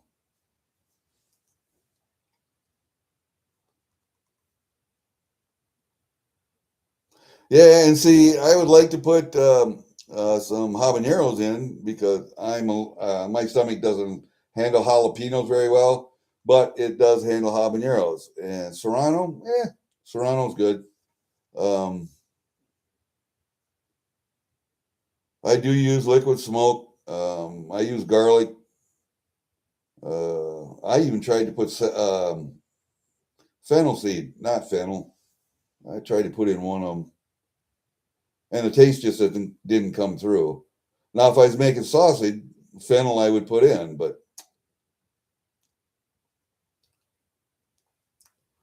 and I don't like to buy seasoning that's pre-made. I like to try my own recipes, but I've gone to Legs Plantation Seasonings. I ordered three or four of their seasoning mixes. We're going to try them, and then if I don't like the way they taste, then I'll add to them. I'll add to them. So we'll see how that works out. These two recipes that I'm doing right now are my recipes. Those are my recipes. So I have whittled them down over the last couple of years, whittled down the ingredients to, I think, where I like them now. So we'll see. Yeah, it's only going to be hot as pepper. And I understand that when you dehydrate peppers, they lose some heat. Fresh peppers, fresh peppers are the hottest. It's the hottest they're ever going to be. But as you get older and older and older, you're going to find that your stomach doesn't. Well, and I've had 10 inches taken out of my colon too, so that might have something to do with it. But I found that jalapenos really, they're in and out. I mean, real quick. Habaneros, on the other hand, they stay in my system a little longer. I do like I do like the taste of habaneros. Serrano is good. Yeah, serrano pepper is good. I put that on a lot of stuff, especially on burritos. Liquid serrano. I even still use a little Tabasco sauce on stuff. Just why? Because I like the flavor of Tabasco sauce. A lot of people don't, but I carried a large bottle of Tabasco sauce in my rucksack for 14 years, bud. I jumped with it. I rucked it. Uh, it was a part of me just the same as that rucksack on my back. As a rifle in my hand, I had hot sauce.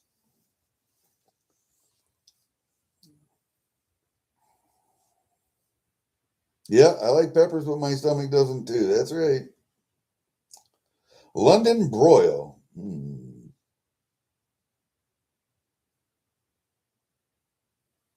I'm sure you know a hunter, don't you, Cartier? Somebody around your that you know hunts. I would assume almost everybody does, unless you live in the middle of New York City or Chicago. God, even in Chicago, there are plenty of guys that hunt out in the burbs that you should know. I would think.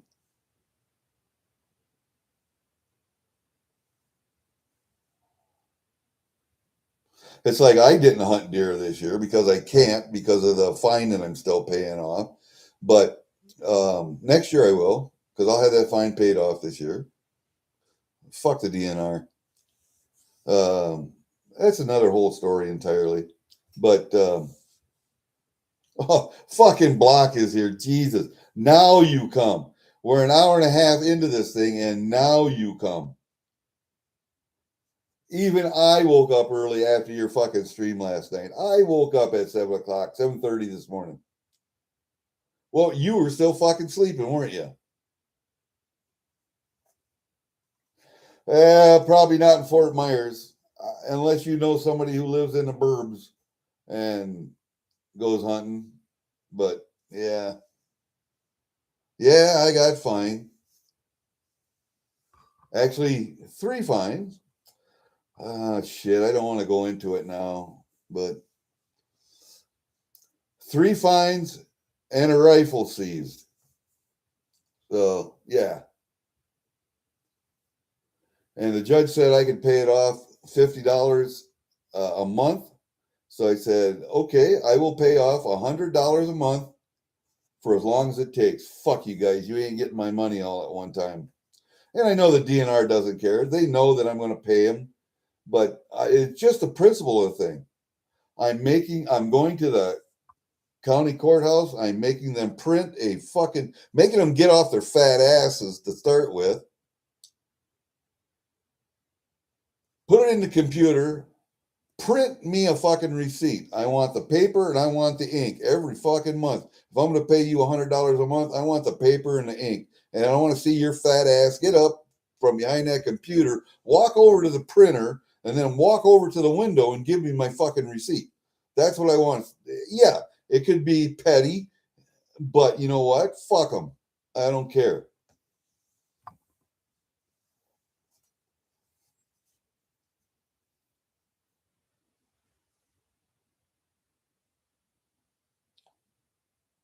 I'm still thinking about ways to get back at these cocksuckers.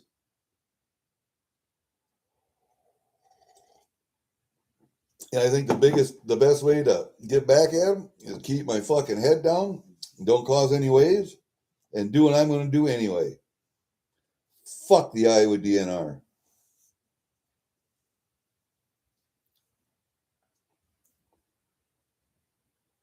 And fuck the game warden that busted me. Jacob Folk, you're a fucking faggot, you fucking cunt.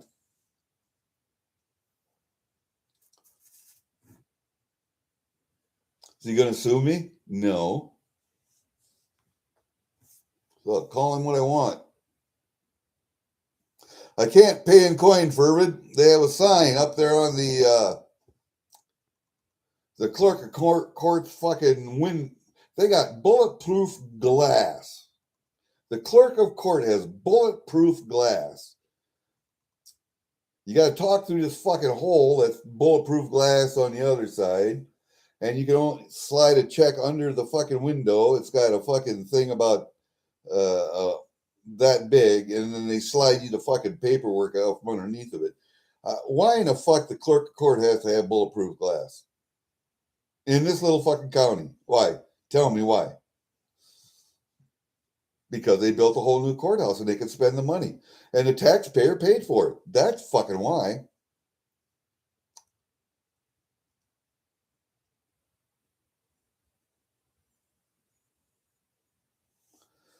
Anyway, that's that. We'll talk about that another time. That's a great story. That's a great fucking story. That's a great story. But I was told that it was a hunting violation, a deer hunting violation. And so then I was told that I can't, even though I have a veteran's lifetime hunting and fishing license that I fucking paid for, I was told that I can no longer hunt in the state of Iowa or any of the other 50 states because they have agreements with all the other 50 states. So you can't get I couldn't go to Colorado and get a license now because I have this outstanding fine in Iowa yet. I can't go to fucking Canada. They won't let you in. Can't go to fucking Mexico. They won't let you in either with that fucking fine hanging over your head. So they got you fucked any which way you go. And then they sent me a fucking letter that said I can't go fishing either. It wasn't a fishing violation. It was a hunting violation.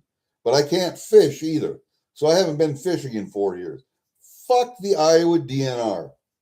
Fuck them. Actually, I can't trap either. I can't trap, can't fish, can't hunt. I can't do anything in the fucking outdoors. It's a wonder they let me fucking hunt mushrooms. It's a fucking wonder they let me hunt mushrooms. I'd bet if they thought about it, they wouldn't let me do that either. But I can travel. I just can't go hunting any place I go traveling. I can't go fishing any place I go traveling. I can't go trapping any place I go traveling. Yeah, that's exactly right. I can't travel to Canada. If you have a game violation in the state of Iowa and you haven't paid off that fine, and the state of Iowa hasn't blessed you and said, okay, you can go ahead and hunt now, or you can go ahead and pay us for the privilege to hunt now, Canada won't let you in. Probably can't go to Canada anyway because I have DUIs on my record. Do I yet? Let me see. That was 2006. Nah, I probably don't. They probably come off my record by now. I mean, they're still on there, but it's not on the day-to-day list. It's in the archive list.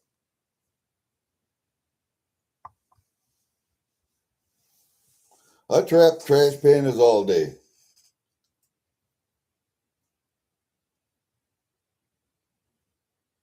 You know what the best fur is right now? The one that's bringing the most money right now today? Skunk, striped skunk.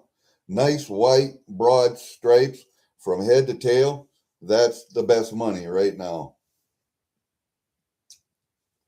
Unless you're trapping really good coyotes like in North Dakota, Wyoming. Nice white bellied, nice, that nice coyote colored fur, white bellies. That's a good fur to trap too. Here in Iowa, our coyotes are kind of dingy, fucking doggy looking, and you get all color variations. You can trap red fox, gray fox. It's okay money. Coons have gone down. A male mink used to bring 30, 35, 40 bucks. Now down at the most 15. And female mink, half of that. So that's $7, $6. The weasels that I showed, that short tail weasel, that'll bring a couple bucks. Couple bucks on the carcass. Now, if I skin them, pin them, put them up, and dried them, might bring $3, 3.5. But you got to remember the short tails too. There's another variety of weasel called long-tail weasel, about twice as big as the short-tail weasel. So a little bit more fur. And it's still an ermine. It's still white. It's just a bigger weasel, a bigger subspecies. And then they have the hognose weasel. And they say we have all of those in Iowa, but I've never seen the other two. I've only seen short tails. So, yeah, they're probably here, but it's like spotted skunk. Spotted skunk is now a threatened protected species in Iowa. When I was a kid, we used to trap them all the time. But the habitat has changed, and that skunk has slowly disappeared. It's like muskrat. Used to be a lot of ponds, wetlands around here, open creeks and stuff. A lot of muskrats. And mink prey on muskrats, so you had a lot of mink. But the habitat is shrinking because people are putting more water underground through tiles to the rivers. So you're going to find muskrats in the rivers. You're going to find muskrats in ponds that are still have water in them all year round, lowlands that haven't been tiled off. But because you have less and less muskrats, you have less and less mink that prey on them. When coyotes first came to Iowa, and that was back in the, I want to say, 80s, 90s, 80s, 70s, 80s, right in there.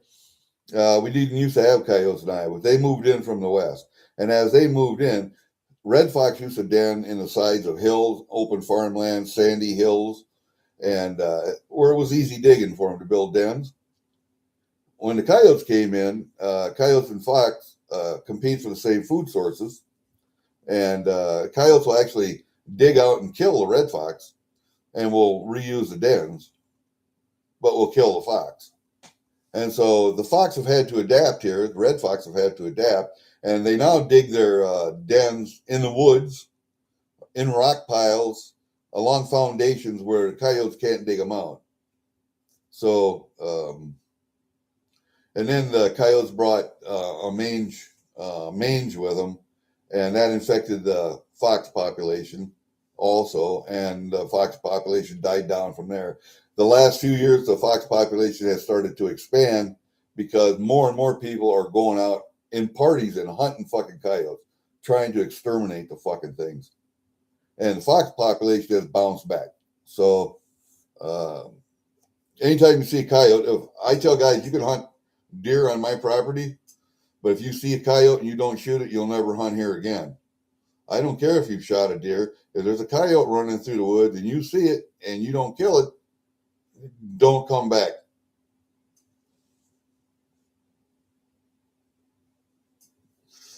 There's an upside to those coal mines, Lady Bluegrass. There's an upside to those coal mines. You have a fuel source, should you need it. Burning coal is simple. You just have to tend the fire different than a wood fire. You can't just leave it. You have to shake ashes from coal.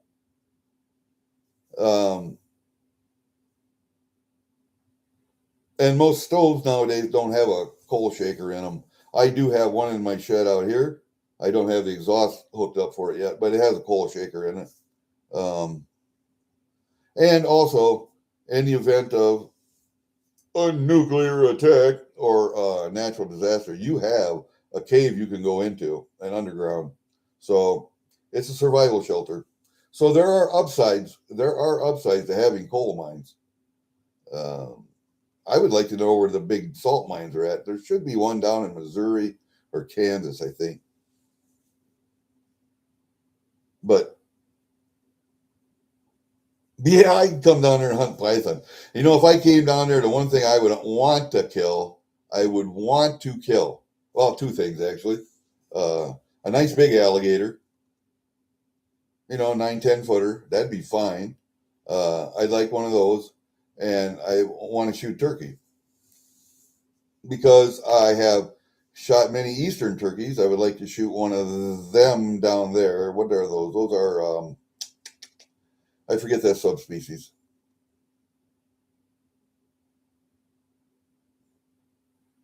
And I can go out here to Nebraska, South Dakota, and shoot Merriam's turkeys. So that's not a big deal. The other subspecies lives down in Arizona, New Mexico, and I probably won't ever get to shoot one of those. But there are 4 subspecies of wild turkeys I would like to shoot. And the Florida one is a doable turkey. The Merriam's out here, that's a doable turkey. I've shot 40 easterns, so I have I have eastern turkeys in the record book, so I'm not. I like hunting turkeys, though. I do like hunting turkeys. There you go. So you know how to heat with coal. Nope.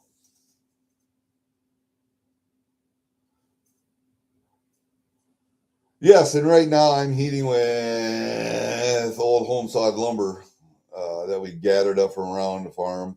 Had a pile of that old home sawed fucking, and I wish it was oak, but it was pine. Um, the home sawed oak they put up in the shed. Yeah. My wife remembers helping her stepdad put that fucking shit up and trying to drive nails through that home sawed oak and busting your fucking fingers. And a lot of times you had to pre-drill holes with a drill to get a nail to go through that oak. But wild pigs would be fun to shoot. You know what, Lady Bluegrass? It depends on the coal, but if you go to Tractor Supply Company, TSC Tractor Supply Company, they sell bags of nut coal. It's an anthracite, but it's small coal, and that's what I use for my forge. That's what I use to heat with.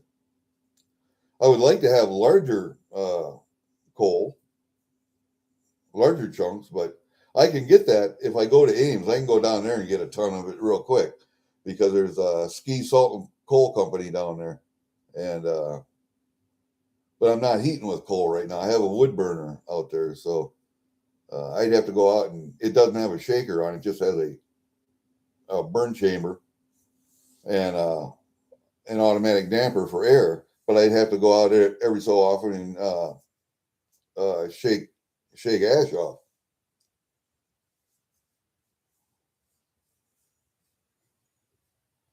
You could probably sell coal on eBay. I don't see why you couldn't, especially if you marketed it like, especially around Christmas, little bags of coal for your children's stockings instead of present. Add it as a gift, a humorous gift, blah, blah, blah. If you had the marketing, you could do that.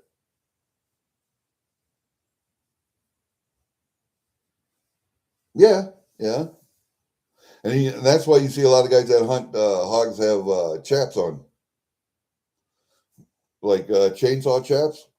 If a chainsaw ain't going through it, a hog tusk ain't going through it. But if they get you down and they get you someplace else, I had a friend in grade school. They raised hogs like most farmers did, and if you're not careful around sows with little ones, um, they'll get you down. And you always carry something that you can put between a sow and you into the pen with them and the young ones. Usually, an aluminum scoop shovel or a steel scoop shovel or a metal bushel basket, wash tub or a bushel basket. Anything you can put between you and the sow. Put over her nose, in front of her face, over her nose. And shovel works good because you had to clean out the pens anyway, so you got a shovel with you. A shovel in between you and Sal. But I had a friend of mine in grade school.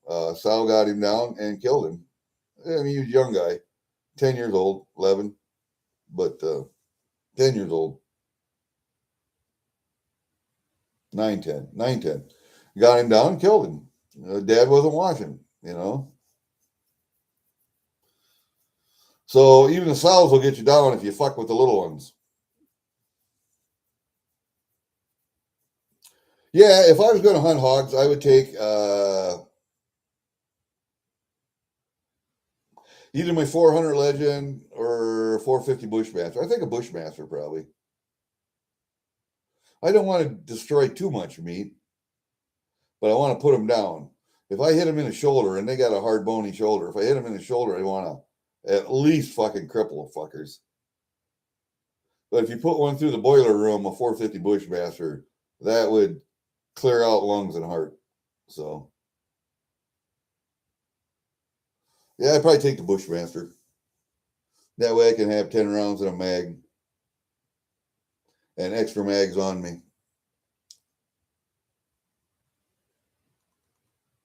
There you go, Lady Bluegrass. You have a business idea. Write it down as we speak. Write it down, the date and the time, your business idea, and go back and visit that. And then if someone tries to copyright that idea and get a name for your company, research a name, like I did for mine, Mr. Trapper LLC, and copyright that shit. Or if you don't copyright it, because it does cost some money to copyright a name, write it down. Make sure you got it written down with time and date and what you were doing when it happened. And you can always go back and say, no, I thought of it first. And here's the proof. Lady Coalgrass.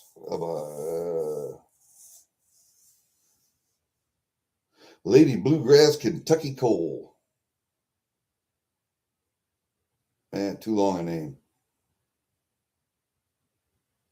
LBG Kentucky Coal.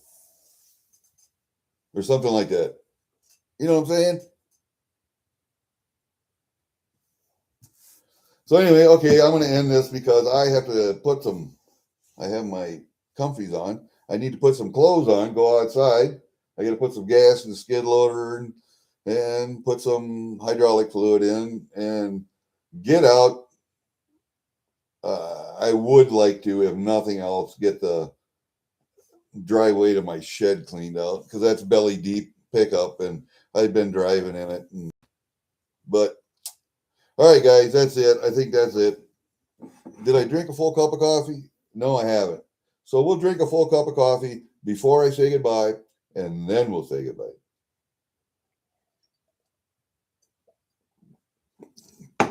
Anything else anybody want to talk about? Cartier, I could come down and visit Cartier and go hog hunting. I don't know if you have to have a hunting license down there to go hog hunting, or if they just say, here, you're just here for the giveaway? I'll write you down and make sure that when I do a giveaway,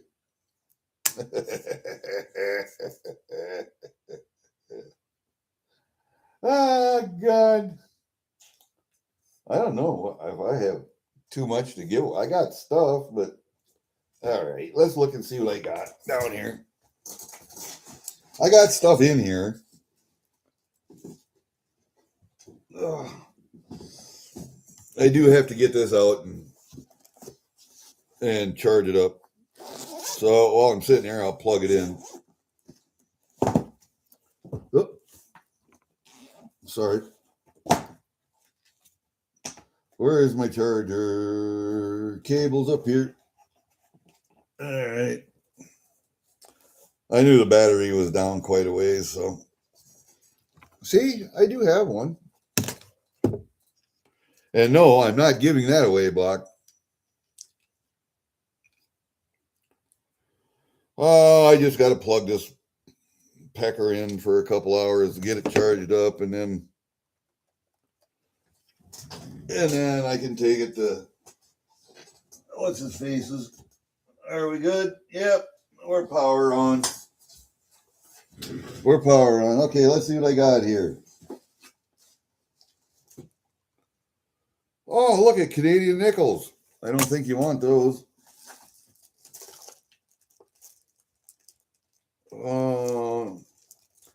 My extra small nickels. I got extra small Canadian nickels. What else have I got here?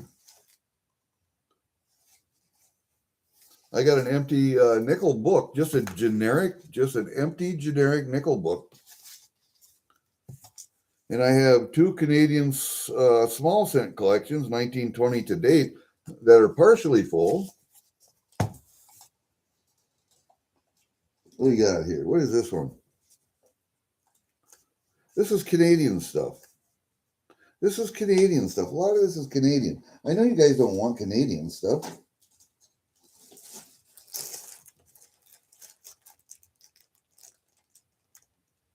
I got extra Canadian other nickels.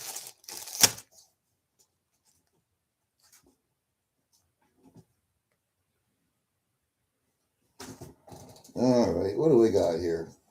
Let's see what I got for American stuff. Let's see what I got for American stuff.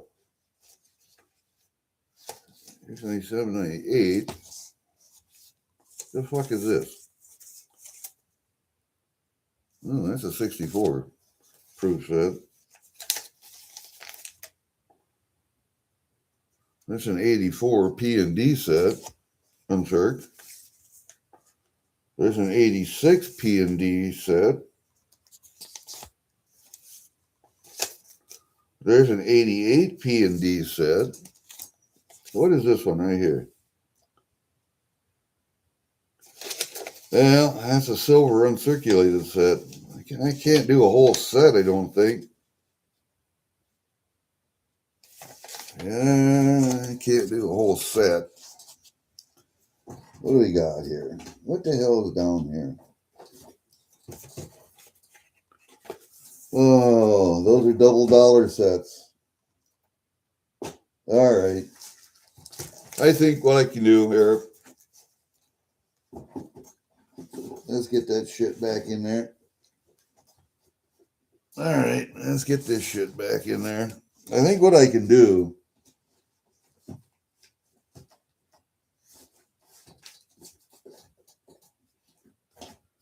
oh God, I got more shit sitting up here than.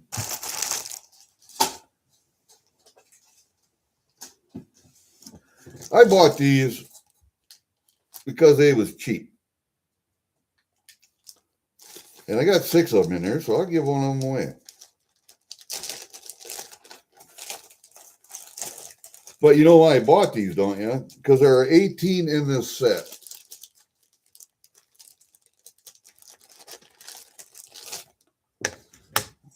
Well, I don't do gauze that often, Walter. So, you know, I might as well do something. I bought these right here. I don't know if you can see them or not, but And when it focuses on it, you might be able to read it if it focuses on there. There you are. It's an 2009S ANX PRC 70 DCAM. This is an 18 coin set. First day of issue. It's an 18 coin set, and I have 6 of them here. I'm never going to get 18. I don't really fucking care. These numbers this is set 504 of 982. So there's only, what, 1,000 sets? And this is all 6 of these. All 6 of these are number 504. So I think I'm going to give these away one at a time to whoever wants them. And these are, of course, quarters. Yep. Washington quarters. You tell me which state you would like me to give away, and I'll tell you what I got first. I got District of Columbia. I got Guam. I got the Mariana Islands. I think I got all the islands or the territories is what I think I got. This is the Virgin Islands. American Samoa. And Puerto Rico.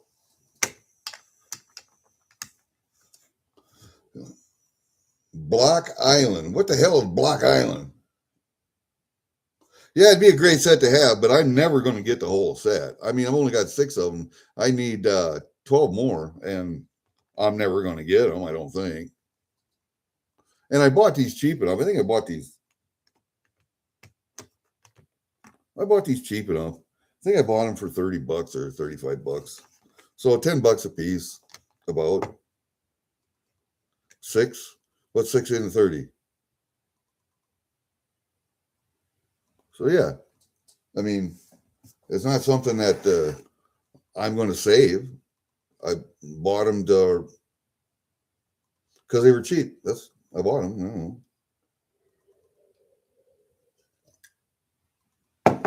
Muscle Shell's already guessed the number. I don't know what I'm going to do here yet. Let's do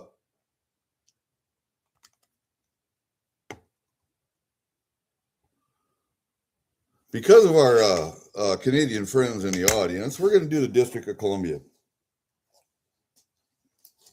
I will give away the District of Columbia. Now we have to decide how we want to do this.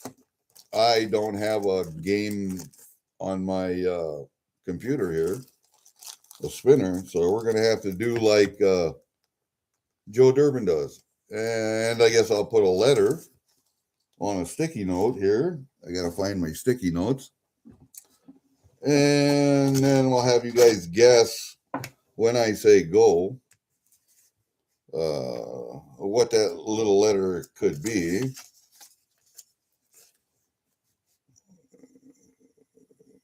Oh, I know which one I'm going to put on.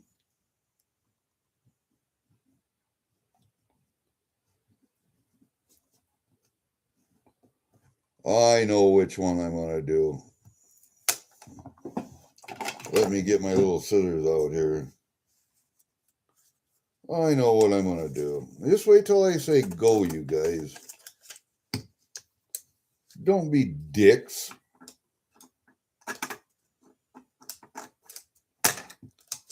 All right. I'm going to put that right on the back of this right here.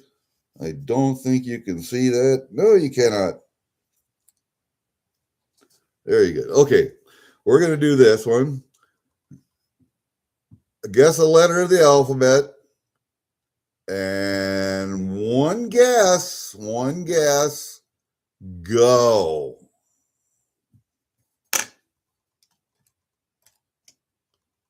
Hold up a second. Let me put this thing right here. There we go. Come on, you guys. Now, you know it's not cheap to send a slab. You know it's not.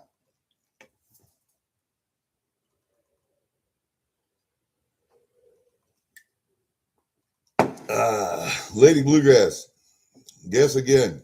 If you see somebody has guessed yours, guess again.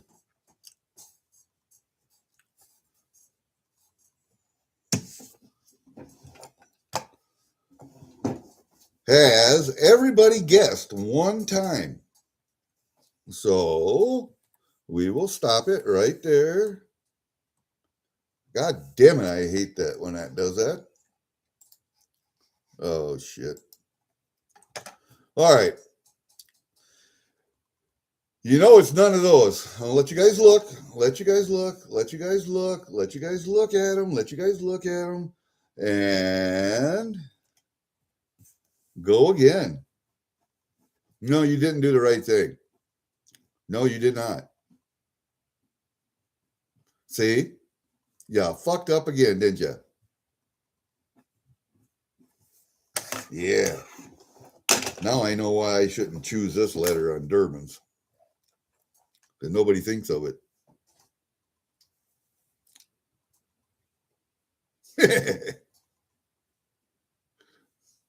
See, that's why I don't win shit. I think a fucking... All right, we're going to try this one more time. We'll try it one more time. Now, you've looked at all those letters. There's only 26 in the alphabet, for Christ's sake.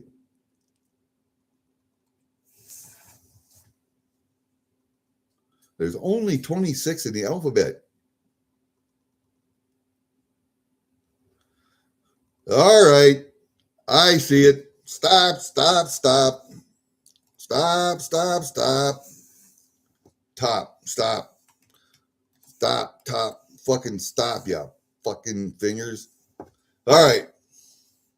You guys see what's up on the screen, just like I see what's up on the screen, right?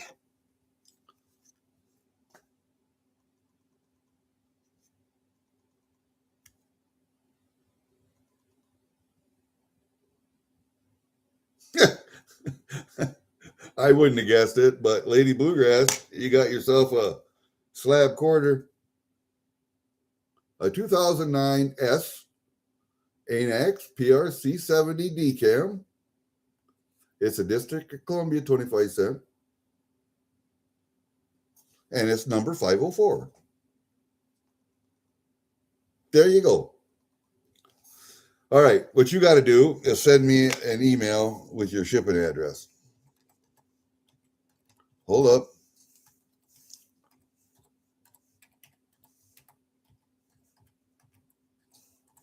And there's my email. So just send me your shipping address and I'll get it out to you. I got stuff that's got to go to the post office tomorrow anyway. I think I got 1, 2, 3 packages that got to go out. So we'll do that. We'll do that. We got that.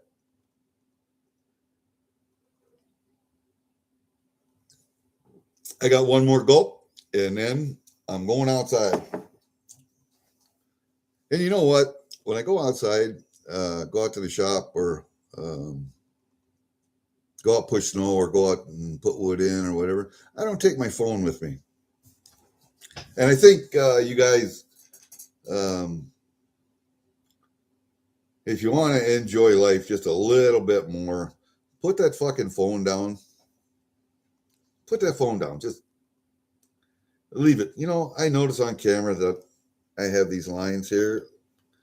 Even when I'm not doing that, I still have those lines there.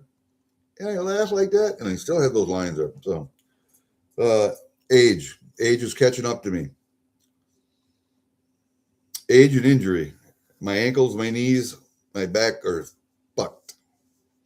Yeah, just leave that phone alone for a couple, 3, 4 hours and go out and do your stuff. And maybe the computer also. I spend way too much time in front of the computer. I know most people do. And do something else. Read a book. And that's one thing that's been lacking on my part is I haven't read as much as I normally would. Read a book, or I have the newsletters that I get from the college up in Michigan there. Yeah, can't think of it right now. I don't have it. It's called Imprimis. They send it to you for free. some good analytics in there, even if it's about politics or any of the societal problems that we have, education or whatever. I just need to go outside and do stuff. I need to get the hell out of the house, away from the computer, away from the phone, go outside and do stuff. I found that yesterday. I need a fucking spot welder. I got everything else, but I need a spot welder. So I'm thinking, how can I do that with my wire welder? I don't think I can. But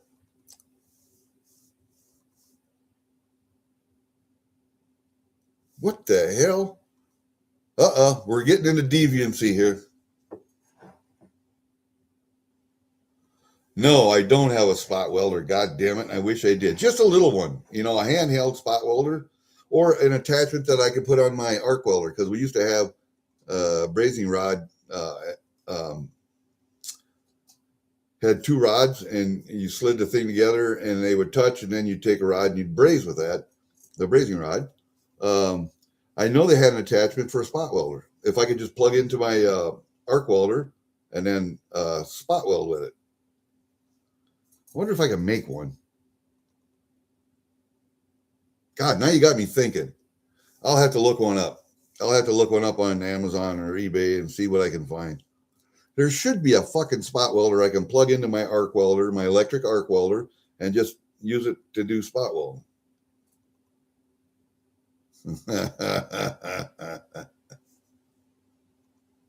Like that, Fervid.